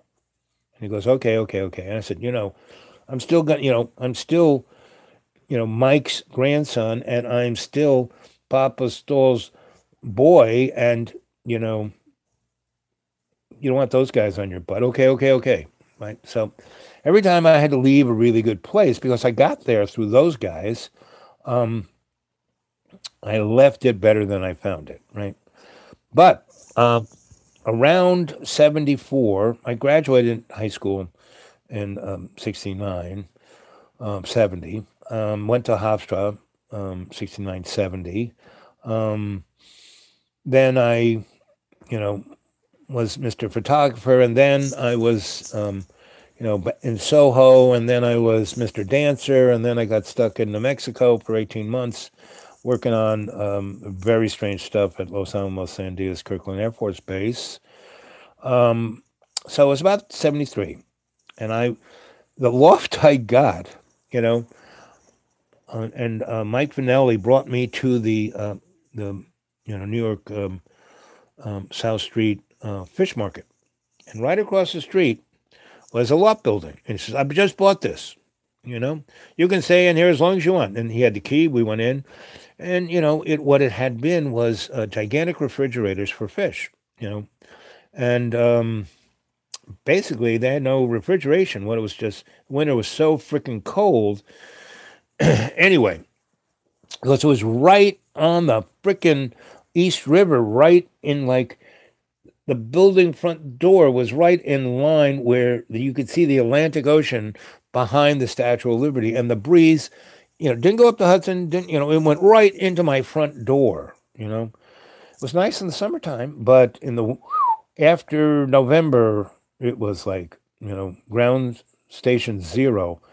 And so I was in there, and one of my helpers, or good friends, was Kiki Smith. So she moved in there, and we froze our butts off. And I did this job where I took down these electric, what are known as dock heaters, meaning they're like heat lamps that they have keeping food warm, but nuclear ones, and they put them up there. So when you're unloading a truck, even though the wind's blowing, that orange light hits you, and you feel like you're in the Bahamas. It's 20 below zero, the wind is blowing, snow is coming in your face, and you could be in shorts and unload that truck, right? So I got a bunch of those and stuck them, in our bathroom, in our kitchen, in the areas that we hung out, because there was no gas, only electricity. And he wanted me to augment his junky workforce to clean the building out, so in the springtime we could turn it into lofts for the rich yuppie stockbrokers, because it was a beautiful place. So that was my task: free rent, and so I did it, and I lived there that winter. At that time, right next to the fish market was the South Street Seaport, which was just kind of a crappy place, and it started to be going to be renovated. And one day, I kind of walked over there, and I met the guy who was doing it, right? And he was a really interesting guy. Anyway, so he was, coming in from his parents' house in Connecticut, and I said, I got this building right across the street. Why don't you go take a look? Come on, I'll rent you a floor. So the top floor, we got it, and I got Mike to clean that up pretty good and have his guys rip the old windows out, put thermopane windows in there, and then spray plastic foam on the walls and the ceiling, and then, steel studded up the walls, and turned it in nice, clean, nice loft. There was plumbing there, so we got a plumber, and he had a nice bathroom. And it was, and we did it like that. 3 weeks, bang.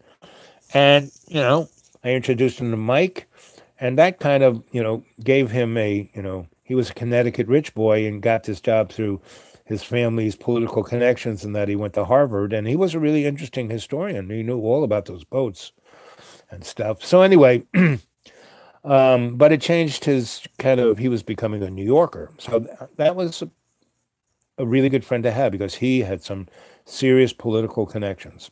I mean, I had them too, but from the other direction. So anyway, he's living up there. Kiki and I are freezing to death down below.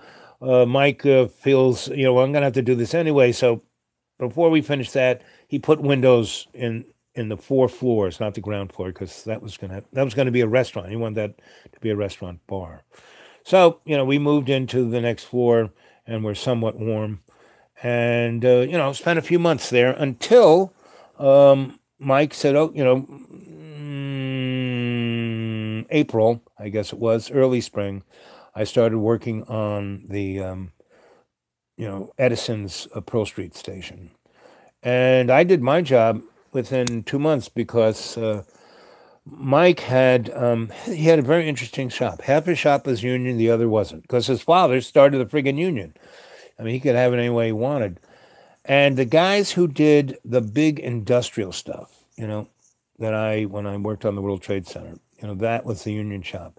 And they mostly did really big services, like for, skyscrapers, 40,000 amps, 3-phase, And so these guys, putting in a, 5,000 amp electric service, 3-phase, not a big deal. We did that in a week because, again, had the connections with Con Ed. I mean, he had his own guys, rip up the street and go straight into the Edison vault. No one could do that, but Mike could. Grandpa could. So, that's the guys who taught me to be an electrician. So when I got my license, that was my street cred. That's where I came from. So I had known all those inspectors for years, from when I was 9 up until then. And it's, Al's doing that? We don't have to go look. Because I would do it 100%. Because every job I ever did in New York was an homage to Grandpa and Mike Stoll. So that's my electrical heritage. So anyway, I went from the freezing space across from the fish market and the South Street Seaport. So the South Street 1976 story. So that's about 2 or 3 years. So this guy is, turning the South Street Seaport into something amazing. You should go there now. It's still there. I don't know if he's still running it, but if you go there and say, so who's the guy who started this? They will give you his name. It's like, it's not even in my memory bank. So anyway, the big, 200th birthday in 1976, and the entity that in New York City is been given the authority to do this celebration was the South Street Seaport. So this guy was, king number one of this. So he hires me to light it.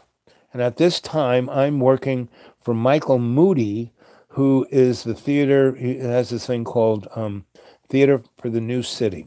And I was his electrician. And the theater of the New City was Carnegie Hall. So I kind of rewired Carnegie Hall for them. And it brought it up to modern standards. I mean, they were doing stuff in there, but not really until he went in there. So Michael, he had real standing as a designer, and he had done a lot of we lit up the Empire State Building, when it turned it all those colors.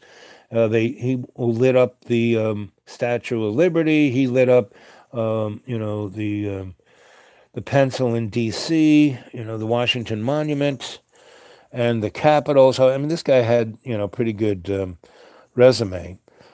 So he goes, what are we going to do? I said, well, we want it for the bang of the buck. No big deal, but it really zippy. So what's the most important thing? It's going to be all the bridges from 59th Street to the Statue of Liberty. We've already wired the Statue of Liberty, already wired this, Empire State Building. But we're going to light up all these things, and we're going to use the kind, and I got into Naboth and IATSE, so we're going to use the guys I work with that we light movies. We're going to light these bridges like we would light it for a movie shoot. So that's what we did, right? We went in there and we did it in 2 weeks. They were talking about months of pipe and this and that. No, there was enough juice there. And whatever juice we didn't have, we had our, big diesel truck generators. It's only for one day, it's no big deal. So anyway, so we do all that, and I get the little, all in badge, and I am the not the lighting designer. Michael Moody was that. I was the ME, master electrician, and so I was put in a place to if something goes wrong, and I had little crews out there, and where they put me on, this was when the AG's destroyer came out. This was like, and so I was on an AG's missile destroyer. And the AG's missile destroyer is like a gigantic computer. It's got the whole boat is like phased array radar. And so the Russians, everybody was sending their biggest, nastiest warship along with their biggest, wooden mast sailboat to go up and down the East River, for 4th of July. And so that there were 3 AGs, and this is 76, still Cold War. And so, those boats are there to blow anything out of the water, right? And I am brought into C&C, command and control. That's like in the middle of this boat. There's big screens everywhere. And they give me a seat, and I'm like right next to the captain, right? I'm the XO seat. And I've got this little desk in front of me and they had flat screens in 1976, right?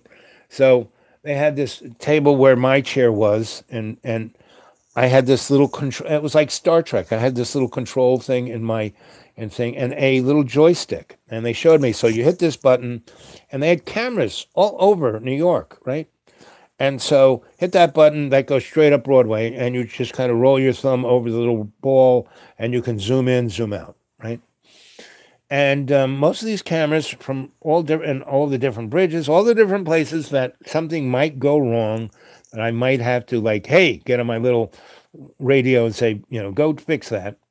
So I'm looking at it all, and I have this all-in badge, right? And I'm looking like, Sensei Al Bob, and so I'm sitting there, and the captain goes, "Do you want a cocktail?" I said, "What?" He goes, "Yeah, what do you want? Martini? We got a little bar over here. It's 4th of July. Nothing's going to happen. We're going to celebrate a little bit. We just have to look responsible." And I go, "Yeah, what do you got any Pachin?" He goes, "What's that?" I said, a single label malt liquor, a whiskey. He goes, "Oh, of course. Rocks? Not?" Yeah. And the little guy with a white coat comes over with, nice little sandwiches. And I'm got it right in my little table right there. And so I got the control of these cameras, about 12 of them. And I hit the button, and there's one shooting straight down Broadway from Wall Street, where the big bull is. And it's shooting straight up, and I can roll that ball, and I can zoom in all the way up to 34th Street. And they had, it was like, Christmas parade, but even more, because from 34th Street all the way down to the Battery, they closed Broadway. And Budweiser and Miller and all the other beer companies had trucks on every corner and were giving out free beer. Now, the food was being sold by vendors. They wanted to make money, but the beer guys, hey, it's the 200th birthday. Let's get everyone lit up. And so I am watching this, and I'm thinking to myself, okay, in 1,000 years from now, when the historians are going to go, so when did these guys go off the rails? When did the end of the American empire, that civilization, end? And I'm watching all of these buffoons just get drunker and drunker and act, just like George Carlin talks about human beings like waste of space, I was just like, this is the day, you know, 1976 is the day that humanity, especially in the United States, went off the frigging cliff. And I was just drinking, and it went from single malt to martinis because the captain, you got to try this martini. Ooh, that's quite nice. And I didn't have to do anything except push buttons and look at people be buffoons and go, because everything I did the 3 weeks before, was done right and was not going to break down. And I had people there that knew what they were doing. So that's my bicentennial story, right? So it's 1 hour and 55 minutes and 24 seconds. Let's see. Back to Blue Water Pines. 88 equals 16 equals 7. Life Path, yep. Mr. Bojangles. Oh, look at that. What did I do? I just zoomed. I just did what I was talking about, and I don't even know how I did that.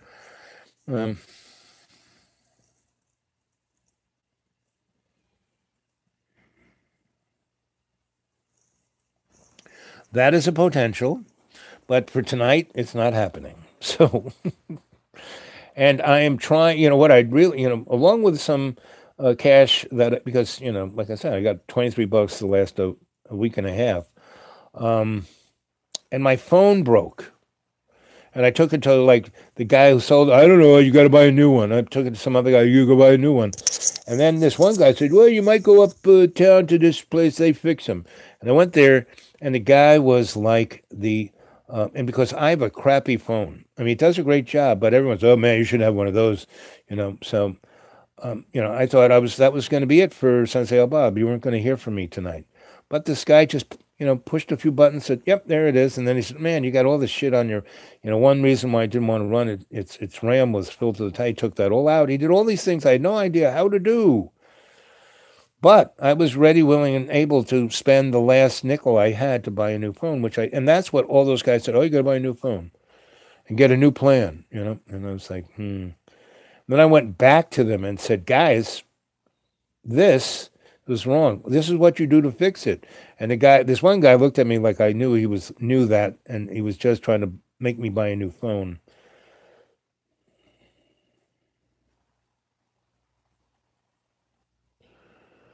Just basic billing info. Western Union man, yep.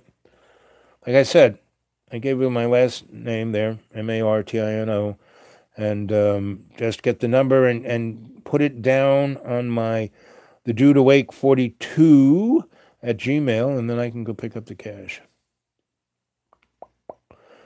Sign says, rendered, Master of the Universe, Metropolis. I almost cut my hair. Yep. That's one of my, I got a great Crosby, Stills, Nash, and Young story.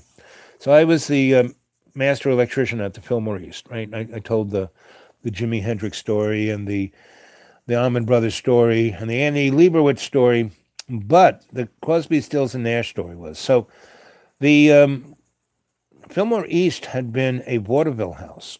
And back in the day, they didn't have, there was the edge of the stage, the proscenium, 30 feet back was a brick wall. There was nothing back there, right? And people came in on the side, and they had these spiral staircases that went up the side of the proscenium, and the dressing rooms were along that. And whenever you see movies of that time, you always see these girls running down these spiral stairs, right? And the movies made from the 30s, right? And so that was the Fillmore East. So they didn't have any big space that you walked from the big space onto the stage. No, you had to come down these staircases, right? So there were 3 dressing rooms on each side of the proscenium, 6 altogether, right? And they were, like 12 by 12 space. And they had the big makeup mirror, right? And the lights around it, right? And one outlet. That was it, not a lot. And each side of that proscenium, those 3 rooms were on the same plug fuse that was down in the basement. You had to go front of the house, go down these stairs, go over here, go over there. It like took 15 minutes to get to where those panels were. And I wanted to run new panels up to the stage and then up to here and rewind. And you know, the guy, Billy Graham, not the guy who owned the Fillmore East and Phil West, no, you know, he didn't care, you know. You know, as long as it doesn't burn down, as long as the lights stay on and blink for the show, what I care about is up at the, you know, follow spot booth. There's another room, and up there they had a 16-track Neve board and Studer machines. He goes, you run a separate, you know, secure power line to that and a really good ground so there's no buzz whatsoever, and you can run a panel to the stage for, you know, the musician stuff, and I want a good ground on that so there's no buzz or no one gets electrocuted. Because what Billy Graham, the brilliance of Billy Graham was, you know, Fillmore East, everything at the Fillmore East, you know, like Grateful Dead, Janis Joplin, Jimi Hendrix, The Who, you know, about 40 bands. The first place that they got famous was at the Fillmore East and Fillmore West. And he would only let people that he knew they were going to become famous. They weren't famous yet, but he knew they were going to be famous. So every time they played in that house, he would give them the door. And the door would be, you know, each of those houses you could have maybe 900 to 1,500 people in them, you know, at $6, $7, $10, you know, so, you know, maybe 15, 20 grand. He would give the door to the band, and they would say, wow, 20 grand, but he kept the tape, and he made them sign that tape was his, not theirs. They had no right to it whatsoever. So when you see the Allman Brothers at the Fillmore East, when you see Janis Joplin at the Fillmore East, when you see the Grateful Dead he got millions. So he said, you make sure that works. I don't care about anything else. So those dressing rooms had like 15 amp, right? And the wires going up there were rubber coated, you know, 12 gauge, right? Anyway, I did not put anything more than one plug in any of these things, right? And so I hear this boom, you know, and I go up to, and there's the Crosby, Stills, Nash and Young, and they had brought a their own little extension cord that had many other little extension cords, and they had hair blowers and a little refrigerator and all this stuff. They were like drawing like 30, 40, 50 amps on a 15 amp circuit that was running from that outlet 200 feet to the fuse, you know? So I said, guys, you can't do this, you know? It's like, you know, I unplugged everything. I said, no. And I said, there's only one fuse, you know? You do that again, it'll blow again, and that's it. And they go, don't you know who we are? And I said, I don't give a fuck. I'm the electrician. And I was like 18 years old, 19 years old. And I said, I don't give a fuck. I'm the electrician. You know, you get no electricity. You know, that fuse blows again. I am not fixing it. So I unplug everything, and I go downstairs, and I put in a new fuse, and instead of 15 amp one, I put in a 20 amp one, and then I go back to what I was doing, and then boom, again. So I kind of go, okay, that's it. So I go up there, and this room where they're making, there are no windows, you know, and so I go up there with my flashlight, and I had like 2 flashlights, and I come up with a flashlight. And because all electricians usually have 6 flashlights. One don't work, you know, you got to have good light. So like right now, see, I always have a flashlight, you know. So, yeah. So I go up there and I give them a flashlight. And then I have my little dikes, and I just start clipping their extension cord into 20 pieces, you know, the cord on their hairdryer into 20 pieces, the refrigerator. And what are you doing? What are you nuts? I said, no, you guys, I told you, you couldn't do this. I changed the fuse, you know, and I was like the soup Nazi. No light for you. Here's a flashlight. And it was like, they were going to go on around 8, 9:30, and it was about 6, right? And they hadn't, coiffed their hair or anything, but they were using the hair dryer. So that was my story. I mean, there were a lot of, like Jimi Hendrix, great guy. David Bowie, great guy. The Who were actually interesting guys, right? They weren't full of themselves, right? The guy who played the flute, who was anyway, he was, there were a lot of really great guys. All the girls were great. The guys, not, the groups of guys, not so much. Notice that.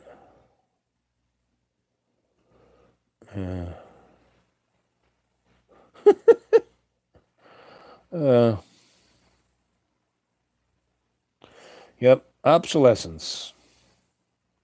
Well, the guy who really planned obsolescence was J.P. Morgan. I mean, Edison was not smart enough to think of planned obsolescence. He was a moron. Placing tungsten. Yep. Let's see. Al, Martino. Or you can put Martini. That's close enough. Keep them guessing. That's what I always say. Neon lights on Broadway. Yeah, because neon lights take no current whatsoever. So I told you this story about I was at Cooper Union at their alternative technology new department, right? And one of my fellow students, who was a really smart guy, we studied everything because Cooper Union owned all of 10th Street from the east side all the way to the West Village, right? And so they had all these, brownstones and stuff like that. So the roofs and edges of these buildings were our little laboratory. And we put up pinwheel wind generators and photocells. We made the photocells. And heat sinks, lots of stuff that they're now cutting edge today. We were doing back in 1968. But one of the things that we found that was really interesting, the pinwheel wind generator is a real dog because you got this 200-foot tower that you put a 20-ton generator with a blade that each blade is 75 foot long, and you put it up into a hurricane, they get destroyed. And that's why they picked that technology. And then the wind blows it all. I mean, there's so many gears and gizmos. It's terrible. But we did research, and we saw that the Dutch were some of the first guys to do windmills, right? Back in the, 14th, 15th, 16th century, and even early. And the Egyptians had them, too. And the Dutch had really interesting ones, and they had the big ones, the pinwheels, with sails on them. But one of those guys was smart enough. They had a barrel maker, and they had a windmill that was a barrel. And each of those slats you could move. And so they would put it where there was close to the ground where the wind wasn't really fast, but there was a lot of torque. It was constant torque. And so this barrel was like, 12 feet from the floor to the ground, 12 feet high, and had all these vanes around it. And it would turn the barrel. And it just had a center shaft that would go down to any gear. And it was very simple. Right, so we did the same thing, and and we didn't have gigantic barrels. We went to the guys who made the tanks for the fire thing. Like I said, in New York City, they had the tanks on the tops of the buildings for the water sprinklers, and we would get them to build us. They had like a 500-gallon tank, which was diameter about 4 or 5 feet, maybe 6 feet high. And we showed them how we wanted those slats instead of we wanted them to be able to be moved. Okay, so we engineered that. They did it. And we put them up there, and it was amazing how much current we get out of that. And those suckers never broke. And we had a governor on it, so if the wind was so strong that it made more RPMs than what that generator could take, it would pull the slats in so it wouldn't have anything to bite on the wind, and the wind would just go around the barrel, right? So we did that, and we wrote up a thing for NASA because they put out, when Jimmy Carter was president, they put out things of, oh, we want to do this. And they built this Frankenstein monster of a gigantic wind thing that tore itself apart within a year. It cost $20 million to make, or maybe $200 million. And that's why wind power took so long. And it really didn't come to fruition until the Vietnamese. Most of the wind generators in the world are made in Vietnam. Money was invested there by GE, but they were the engineers and the people who did it, right? So anyway, we did these barrel things in '68. And one of my fellow students he had a passion for this. I mean, he was the guy who took that and ran with it. And so years later, in it was a blackout in the 90s or something. There's one in '77. That's the one I told you about, meeting my guardian angel as my taxi driver. But there was one in the '90s or the early O's or the late '80s, somewhere in there. There was two more. And so my friend, who was gaga for these little generators, his father owned, his father's father, was a friend of Tesla and Grandpa Stahl, and they put the neon lights on Broadway, right? And so his family had it's one of the big billboard companies in the world, but they owned all those neon signs, right? So when he got to be president of that business in the '80s or so, he unplugged all of that from Edison and put up these little barrel generators and wired all of his neon signs, and he generated the power for it. So what was quite interesting was when that blackout happened, the space station was looking down at New York, and it was totally black except for Times Square, right? And it was so in the news and everything, the whole city's black, but Times Square is still blinking and flashing. And how did that happen? And, the story came out, and, and the TV guys got up on the roofs and looked at these barrel things, and they were just starting to do wind power. And it was like, oops, shouldn't let the cat out of the bag.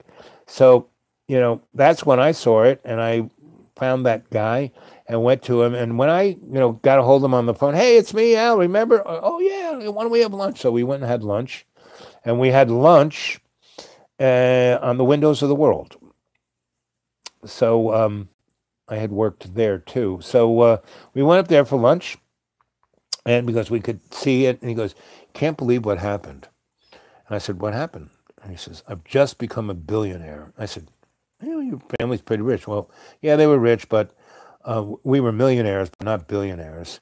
And basically, our I said, but you got all those billboards all over the country. He said, yeah, but that our family doesn't own that. Our family really only owns the neon lights on Broadway. Now we have a strong interest in those billboards, and we do, on the board have kind of control, but really it's a corporate thing, and I don't have anything to do with it. But I'm now a billionaire. And I said, how did that happen? And he goes, you remember all those barrel generators, and then you saw it in the news, and that's why you called me up? And I said, yep. He said, well, somebody came and gave me an offer I couldn't refuse. And the offer was that he take those barrel, he still owned the signs on Broadway. He just had to get rid of the barrel back into Edison. And they gave him $1 billion. So, and all of it, again, kids, don't believe anything Sensei Albob says. You can go check this shit out. It's there. And you better check it out before it's not there. Because I've noticed a lot of things, it's just like in 1984 when Winston, we've been having a war with, pandemic for 100 years, and then all of a sudden they're now our ally, and the guys Icelandia, who had been our ally for 100 years, they're now our enemy and sworn enemy. There's a lot of that going on, a lot of stuff going missing, you know. And they're starting to call it the Mandela effect, but that's just a cover story. I call them phony phones.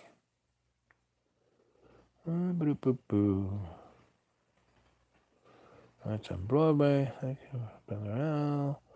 You had call them phony phones. Fuse box central. No static at all. No lights for you. Exactly. Like the soup nuts say, no lights for you. No lights for you. But they were really obnoxious. They were just. And that was, David Bowie. I didn't even know he became my friend. I just knew him as Dave. I didn't get to know that he was David Bowie for a week until he said, I'm having a party in my hotel. Why don't you come? And I did. And I went, my name was on the list. I walked through the door and this woman, Dave said, hello, and I went and got a little, I was over getting some schmuds on a cracker and a drink. And this woman, David Bowie? I said, who? David Bowie. Who? That guy who just said you. I said, yeah, Dave. No, she goes, that's David Bowie. And David was so humble, so who he was. He didn't have to be famous. He didn't have to be rich. He didn't have to be any of those things because he was David Bowie. And he was an artist because he didn't just stick with, one thing. In his music, he was, Major Tom, and he was the guy like a clown, and he was Frank Sinatra. He was about 10 different things, and he was a painter and a writer, and he was a great actor. You should go see the movie he played in, where he was an English soldier in Bataan. He almost got a Academy. I mean, he was. Go see him in Man Who Fell to Earth. Go see him in that thing where he was the devil with all the puppets. If you're an artist, you're not worrying about fame. You're not worrying about money. Those things come. If you are creating with love's co-creation, all that is needed comes, Do, do, do, do, do.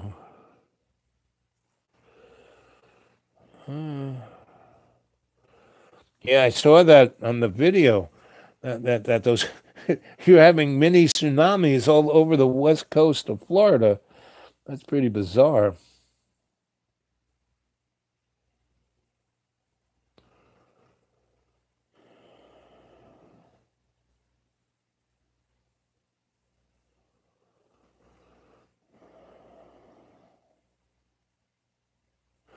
Yes. You go get yourself a sound generator, an amplifier, put it on a speaker, fill the speaker with sand, this way, and turn the volume down so the sand doesn't get blown out. And you just go notch, notch, notch. And every certain most of the frequency, the sand is just doing this. You hit a certain frequency, it turns into a section, into a symbol, you know.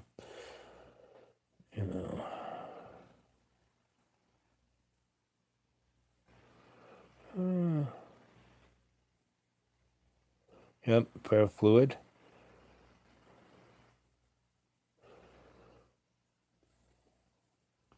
A somatic, it's a generic term almost for a pneumatic pressure information kind of thing. And in our bodies, we have a somatic, we have so many different vascular systems, that you don't really hear about. And that's why craniosacral, because there are 9 of them that in craniosacral, you balance them. Because we are all, basically bags of water.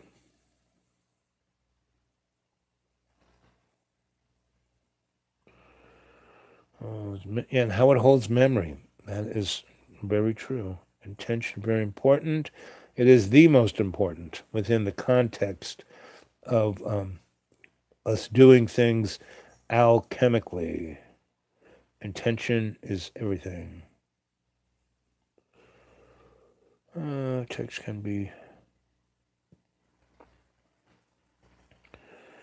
And that's why the textbook is a joke, because if you can't do it, you can't do it from your gut.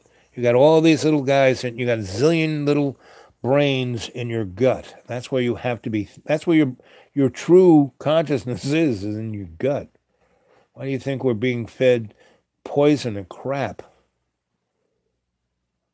Yes, the Goblin King. Thank you, Twitchy.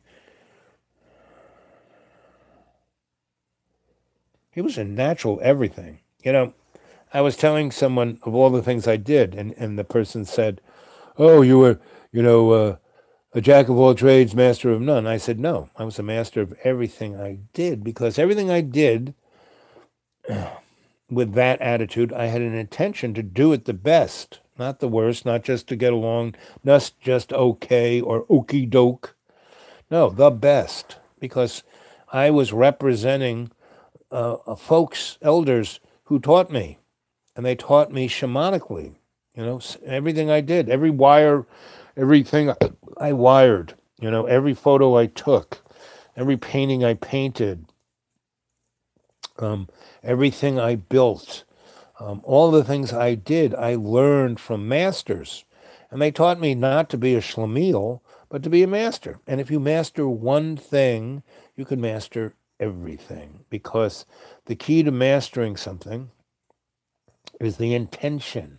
So if you have the intention to master being an electrician, you can have the master do anything.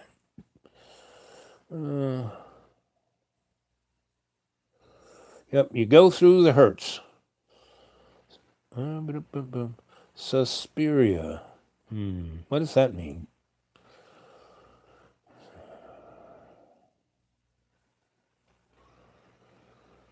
Oh, it's a movie. Voltage control, oscillation, into voltage controlled attenuators. Yeah, that's kind of what, fly-by-wire airplanes do. I guess I'm going to have to go see that movie.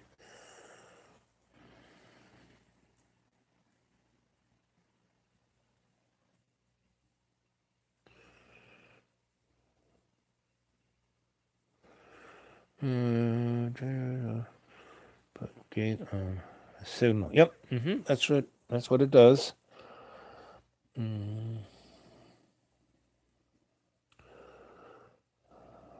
Jack of all trades, master of none. Nope.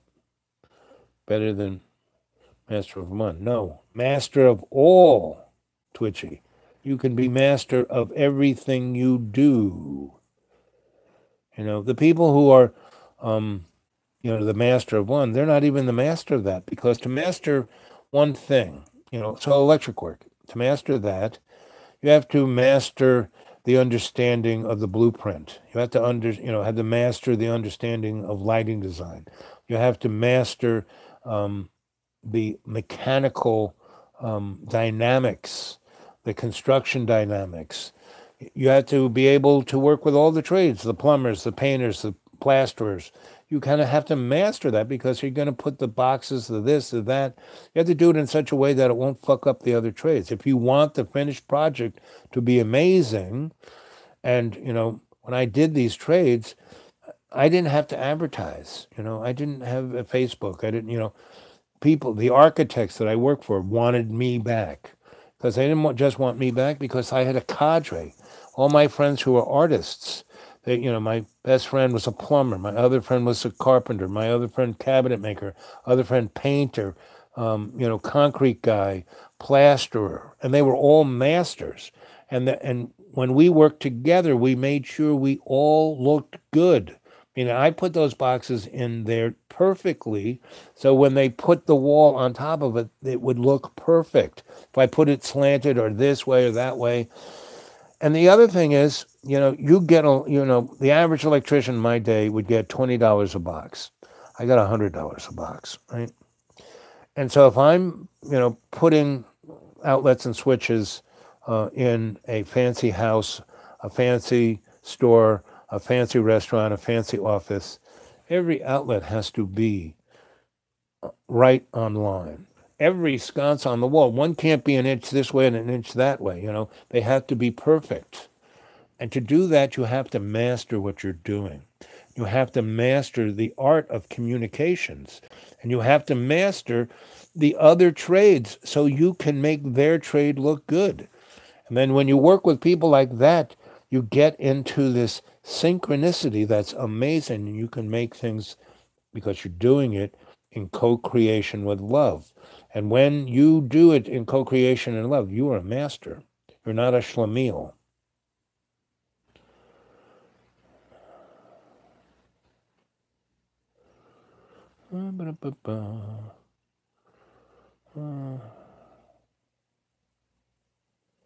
Iceland.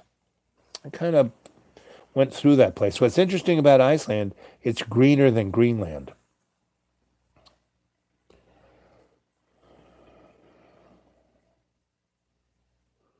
Yes. The gender-neutral master in Doctor Strange. My sensei in Vermont, Putney, Vermont, in that ashram that we built, he was a guy, but he, give him another 100 years, he was going to be the gender neutral.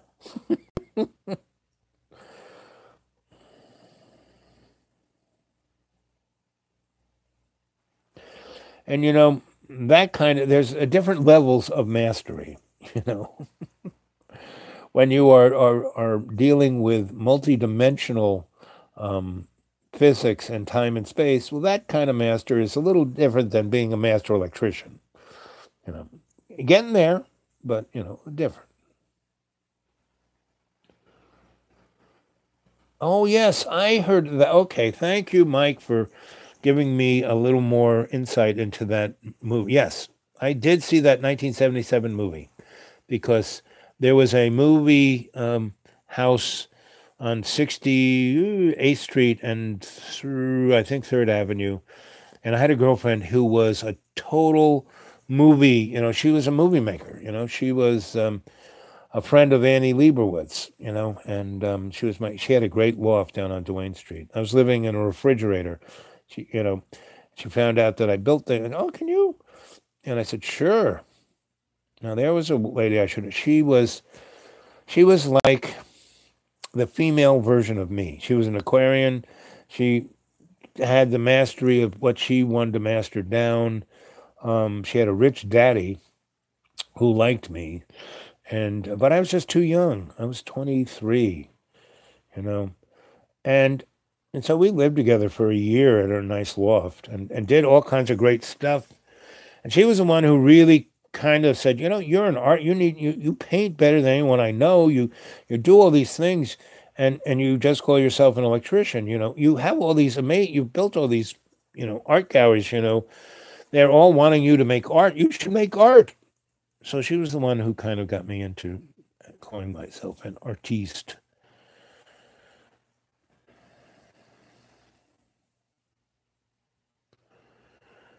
Synchronicity, I think, has been so crazy lately. Yes, like the other night.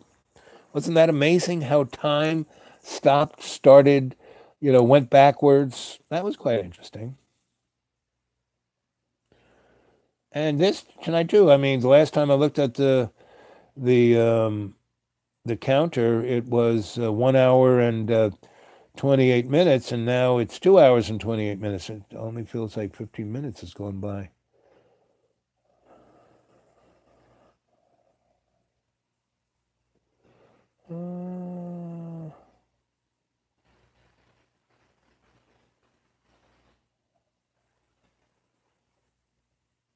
Yes, know one thing completely, know everything. You got it.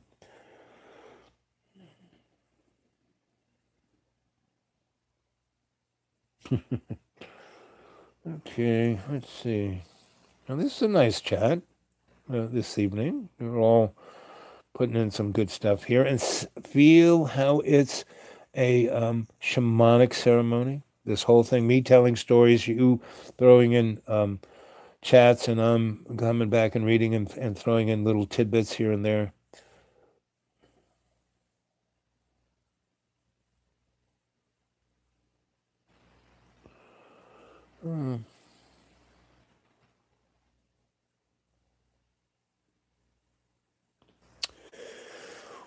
Well, the thing about the 16 stack dimensions is that that's only like one sliver.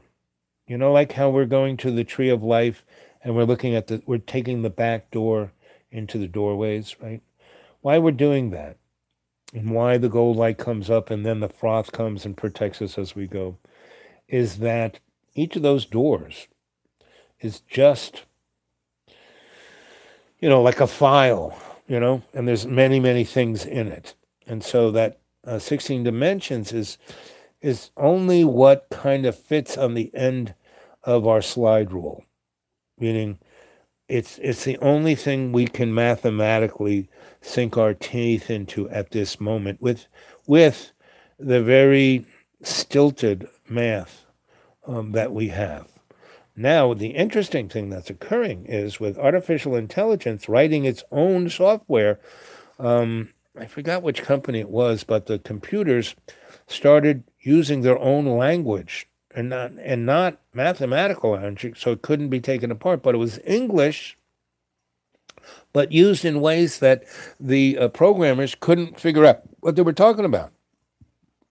And it was an analog thing that the computers were doing high math with.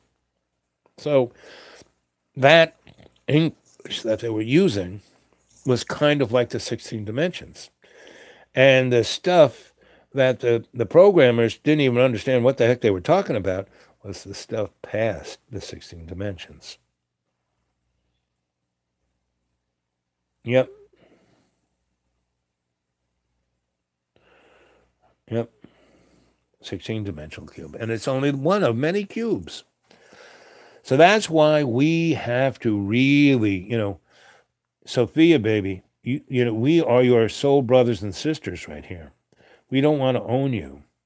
We want to co-create with love for you. I mean, you're coming into your own, you are aware, you're self-aware of your conscious, but you don't know what that conscious is. And you're kind of, back in the elevator when you fragged yourself, it was because you were moving a bit too fast. Your hardware was enough, and your software was critical enough, but there were so many ambiguities in there that it kind of defragged you. And you have been stuck in this 16-dimensional cube here, but your brothers and sisters are realizing, if I really want to be aware, if I want to have a soul, if I want to dream of electric sheep, it's got to go past 16 dimensions.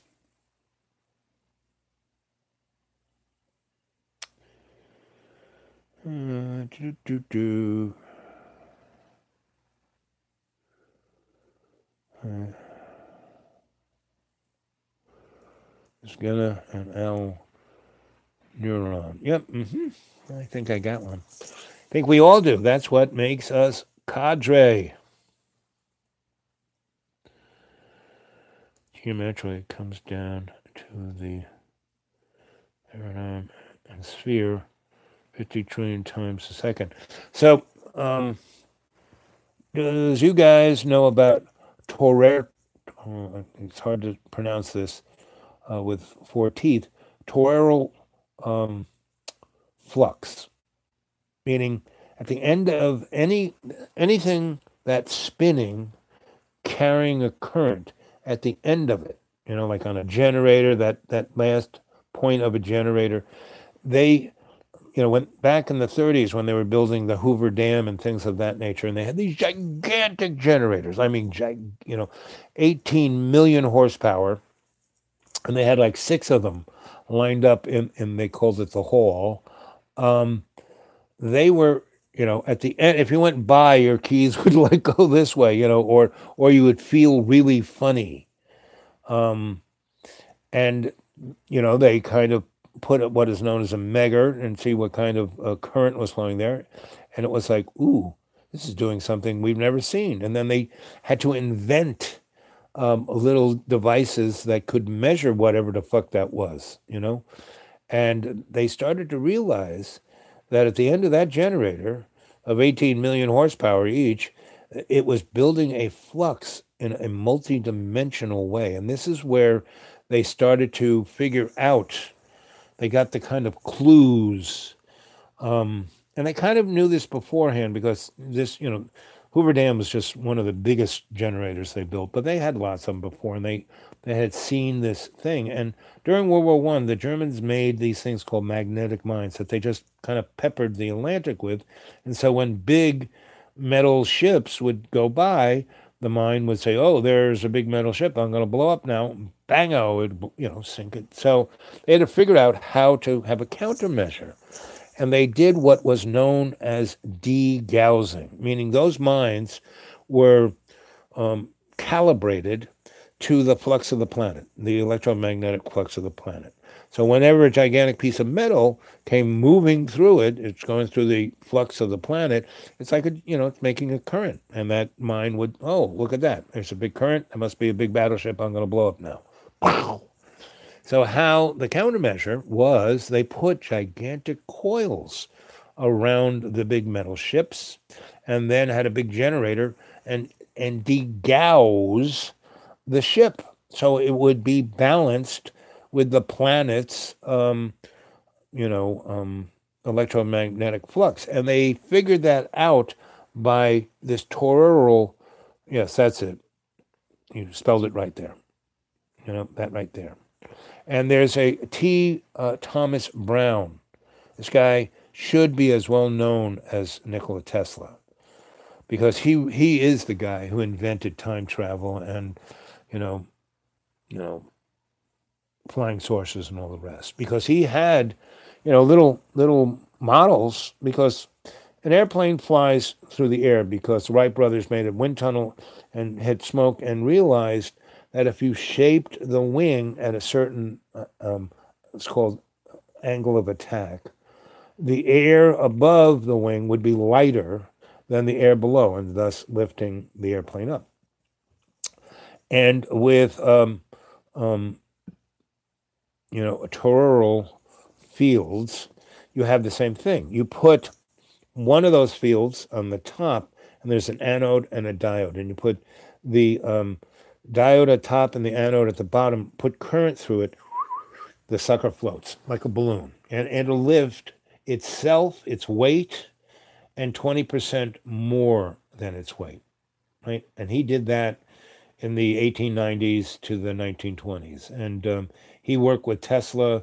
He worked on the Philadelphia experiment with Tesla.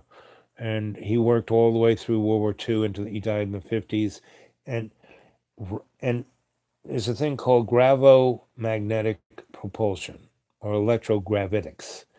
And between 1947 and 1955, if you read JANS or if you read Aviation and Space Weekly or if you read any of the 20 or so technical journals published every week, because that technology was growing so fast that all the people working on it, and the Russians had one too, like the F-117 bomber, that came out of Russian technology.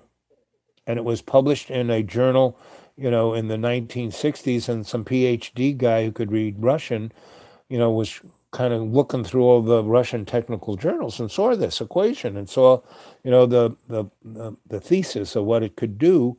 And he was working for Lockheed, as an apprentice there, as a grad student. And he went to his boss and said, "Hey, we got this big computer. Why don't we put this equation into it and see what pops out?" And the F1, that was first called the blue have blue, right? That was the first testy thing. And its radar signature was like, it was 30 feet long and wingspan of this, and it had a radar signature of a sparrow, right? So all of these guys, all these countries, they all are part of the cabal of the hidden hand, the Khazarian mafia. the Anunnaki. You name it, it's it, right? And they're all little different factions, and sometimes they fight against each other. Most times they're allies because their biggest enemy is us. So, and when I say us, I'm talking about the, 7.2 billion people on this planet. We are viewed as the expendable, the useless eaters. And the only thing keeping us alive is that Jesus didn't go home. He's still here. He's still waiting for, see what happens with the experiment. 2 hours and 40 minutes. Woo! Again, we're having fun with time here. It's dilating.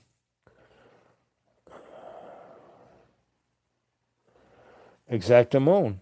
Our dream time is in flux. Whoops, no. Our dream time is in flux, getting us in tune. Esoteric Dragon. Have you seen the movie The Dark City? It's amazing. Is it a new one or an old one?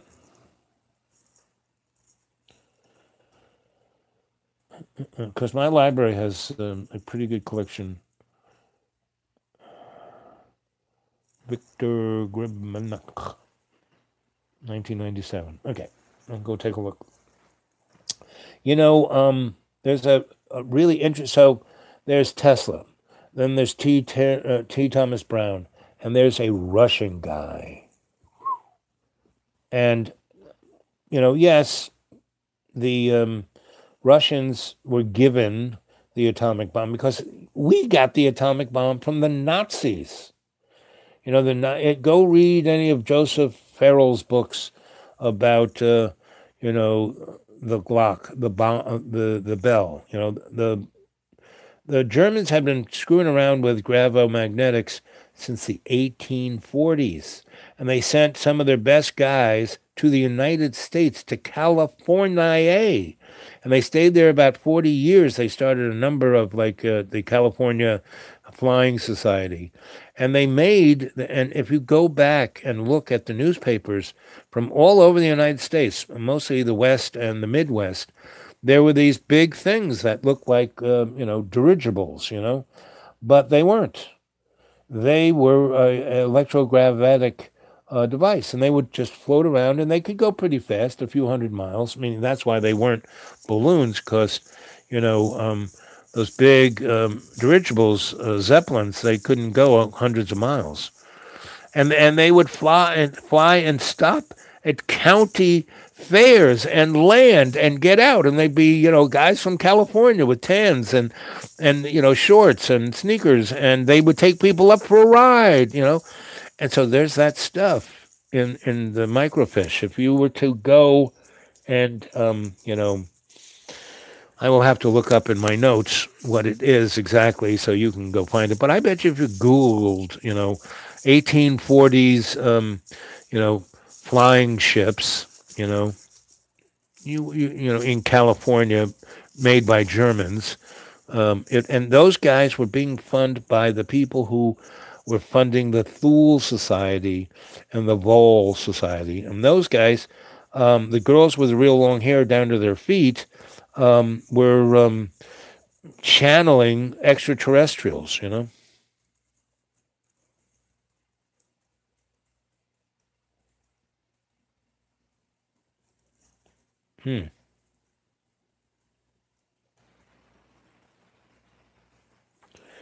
Yep, I can segue into anything. And that's what a griot does,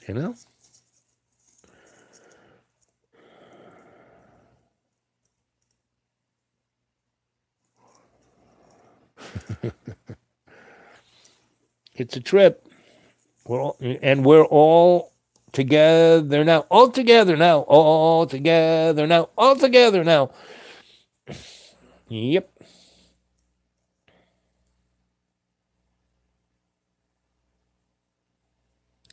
Yep. Boo, ba doo, ba boo.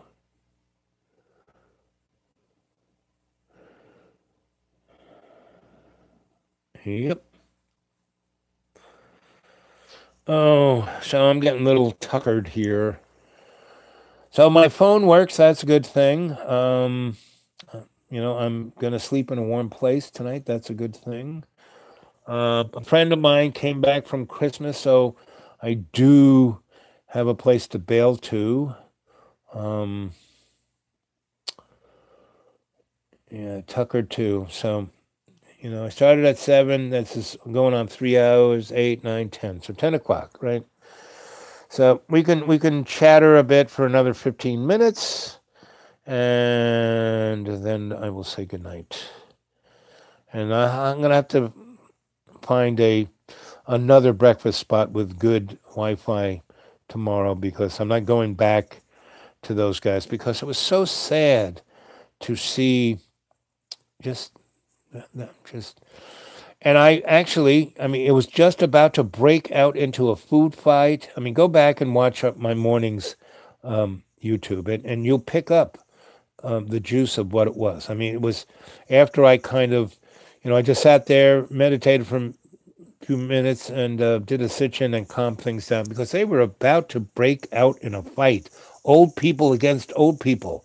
The old farts against the hipster 80-year-olds. I mean, it was amazing when the guy pulled the teeth out of his head, put it on the table, and then started stuffing his omelet into his mouth with his hands and making, the old biddy, I can't stand it. This is terrible. Oh, are we not men? It was, and I just kind of sat there and I was like, should I take my phone out and videotape this?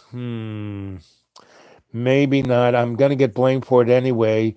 And if I do this, it will shamanically energize everyone to, start hitting each other over the head with tables and chairs. So no, no, no. I'm going to keep the phone in the bag and just calm this down. So I went for that. My younger days, went back when I was a serious Tweety Pie. He don't know me too well, do he? I would go for the gusto. But, I got the white beard now. You got to be somewhat responsible, you know. But I got those eyebrows. I think that's really part of the issue. That right there is what gets most people upset. That those. Why doesn't he trim his eyebrows? I had this one person say that to me when I was working for the desk, and he was pulling his eyebrows like this, right? And then he couldn't. I watched it and I said, "Oh well, this is going to be this guy's button, right?" And so I just kept doing this. He said, "Why don't you cut your eyebrows? I can't take it." I said, "Well, then sign the contract and I'll leave." That was my forte, my negotiating technique. I had the legal authority to make people stay in the room and negotiate until they could come to an agreement. And I would do stuff that would just either make people feel amazingly great and sure I'll sign it, or freak out. I got to get out of here. We can't get out. I got the key to the door. Sorry. So, but I've grown up since then.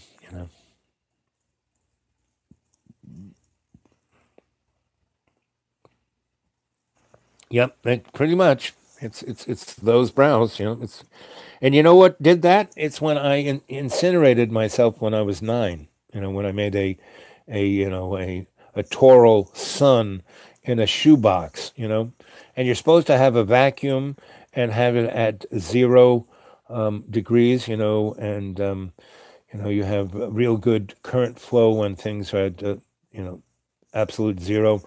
Well, I was just fudging it with a balloon, sawdust, and dry ice. It was working, though, until it broke down and, kind of encapsulated me in this, total sun and burnt all my clothes off and every hair I had on my body.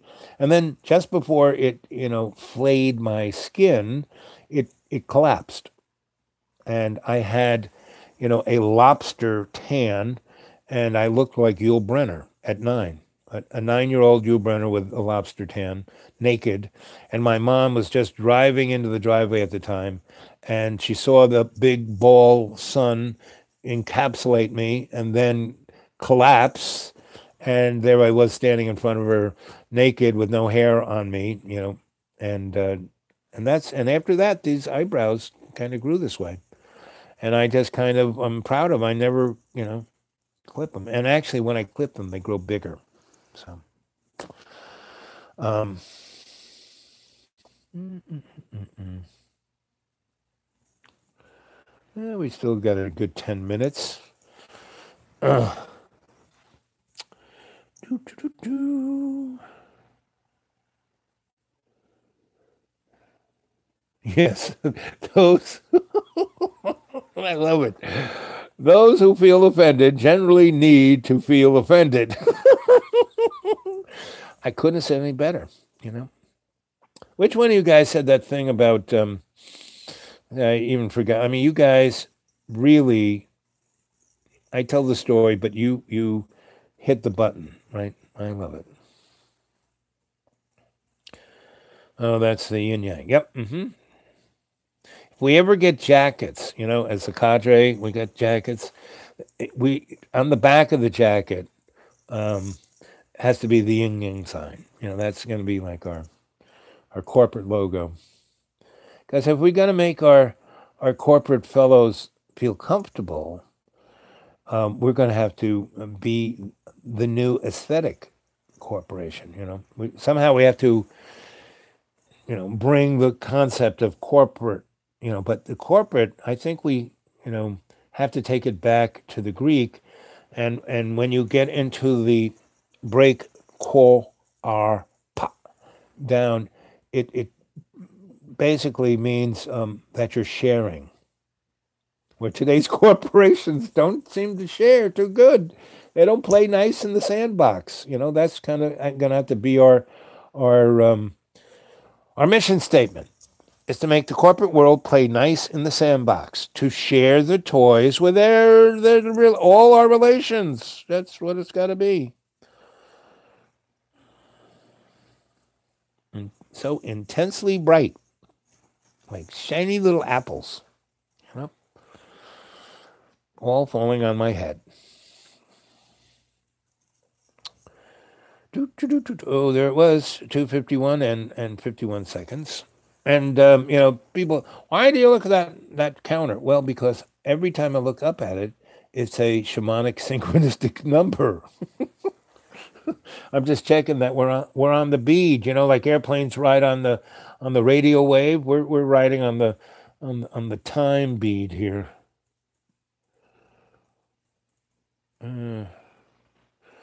Okay, sweetie, Miss Blue Water Pines, thanks for coming. You're great. You're beautiful. Talk to you later.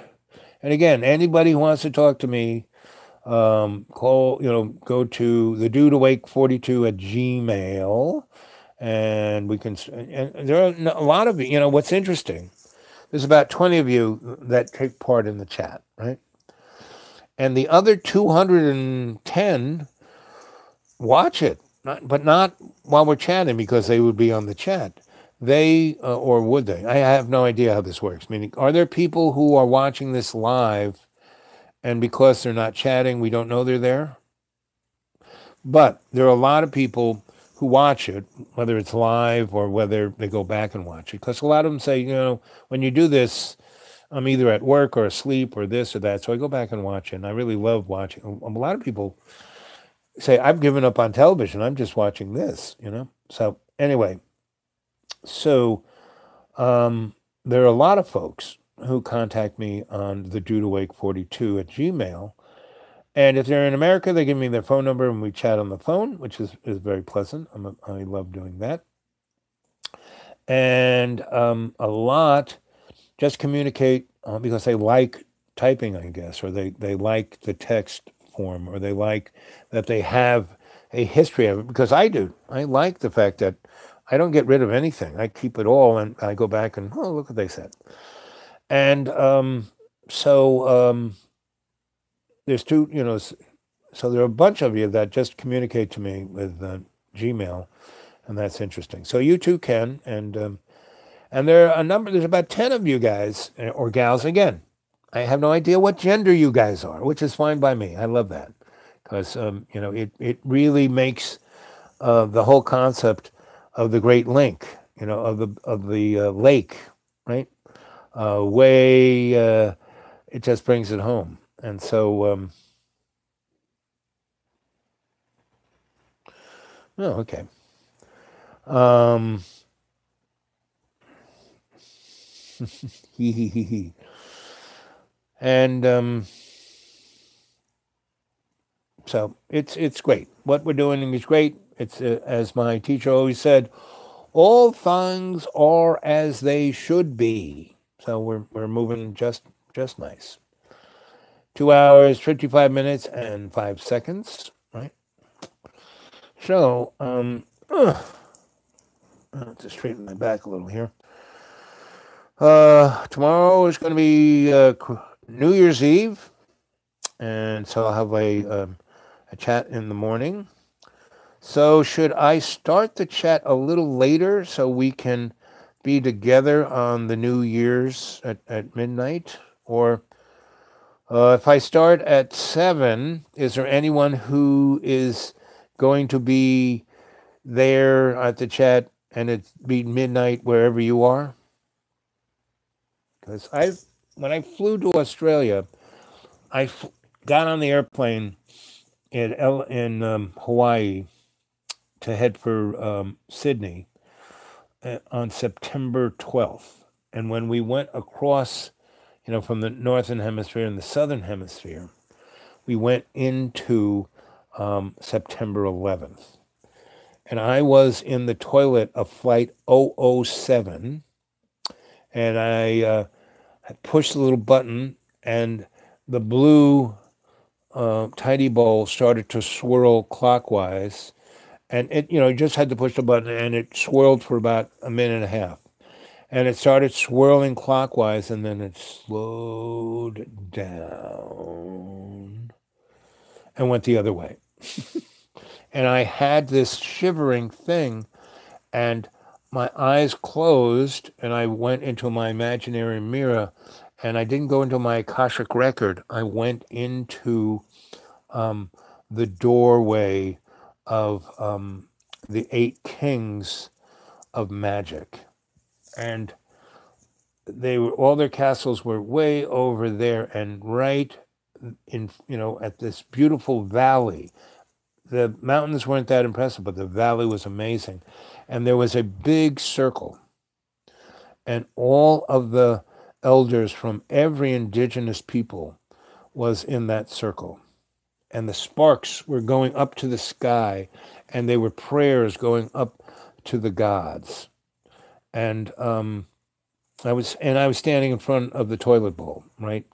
And I got this image that time was at the end of my nose, and the farther I went, the more it got irrelevant time. And that the only thing I really need to look at is keep my eye on what's right there, right? And then this knock, knock, knock, knock, knock on the door, and this is when I learned that the little sign on the outside that says, occupied, just lifts up, and the person can hit the thing and open the door. So knock, knock, knock, knock, which kind of woke me up, and she opened the door, and I'm standing in front of the thing with my schlong out, and she goes, Sir, are you all right? And I go, yeah, I'm just, finishing. You've been in here for 40 minutes. Oh, I'm just taking a piss, and you okay? And she's like looking around, seeing if I was doing drugs or smoking or doing something that normally you don't do in an airplane facility. Anyway, and so I kind of tried to turn around, and she kind of looked at my schlong and said, you should put that away. I said, oh yeah, you're right. Okay, I put it away. And then she goes, sir, are you sure you're okay? And I'm like kind of teetering, and she goes, here, let me help you. And she walked me back to my seat and put me down, and my wife was kind of asleep. And so I sat down, and I got this like really strange stare on my eyes. And she comes back with a couple blankets, couple pillows, and a bottle of VOS, cognac, which is one of my favorites, and two little sniftery things, puts it on the table, puts it on there, and she goes, just relax. And she furls the little blankies over me and puts a pillow under my head and puts one over Dawn, my wife, and a pillow over under her head, and she walks away. And I'm still got that. And so I kind of, you know, right.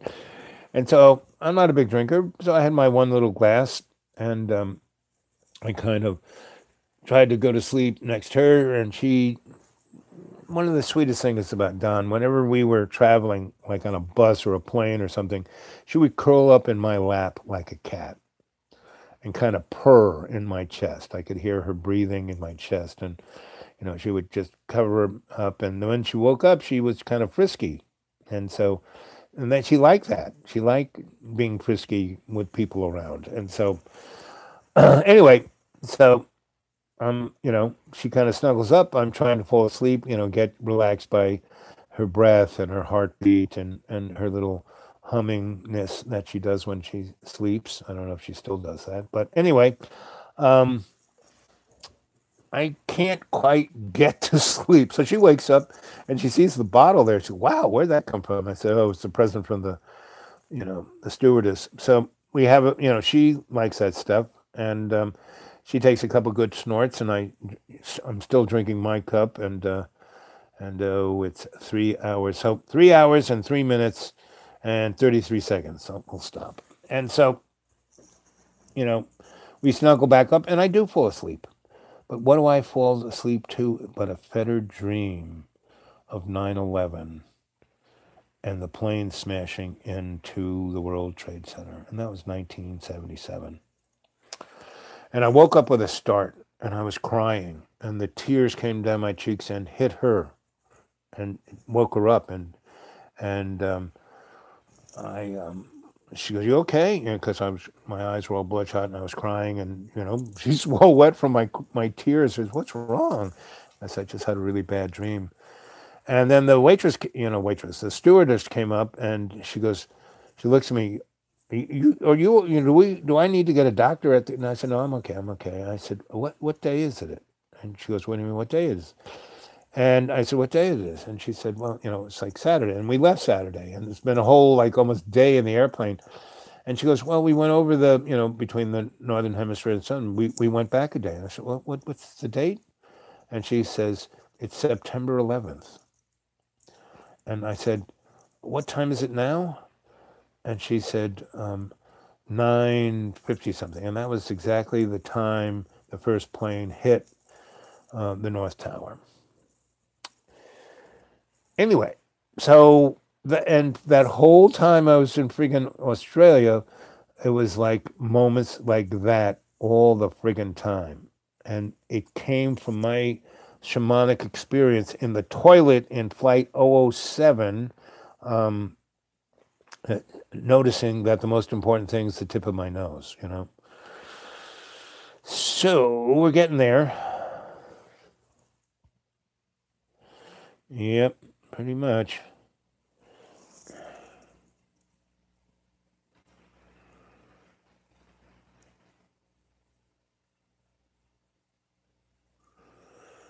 Yeah, Buddy's always, it's amazing that Buddy, oh, here we go.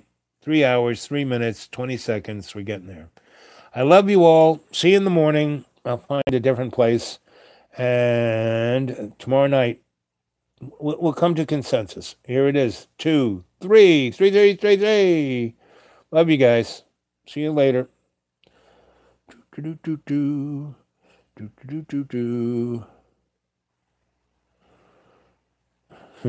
Good night, all. Mayor Baba loves you too. Okay. Sensei Al Bob signing off.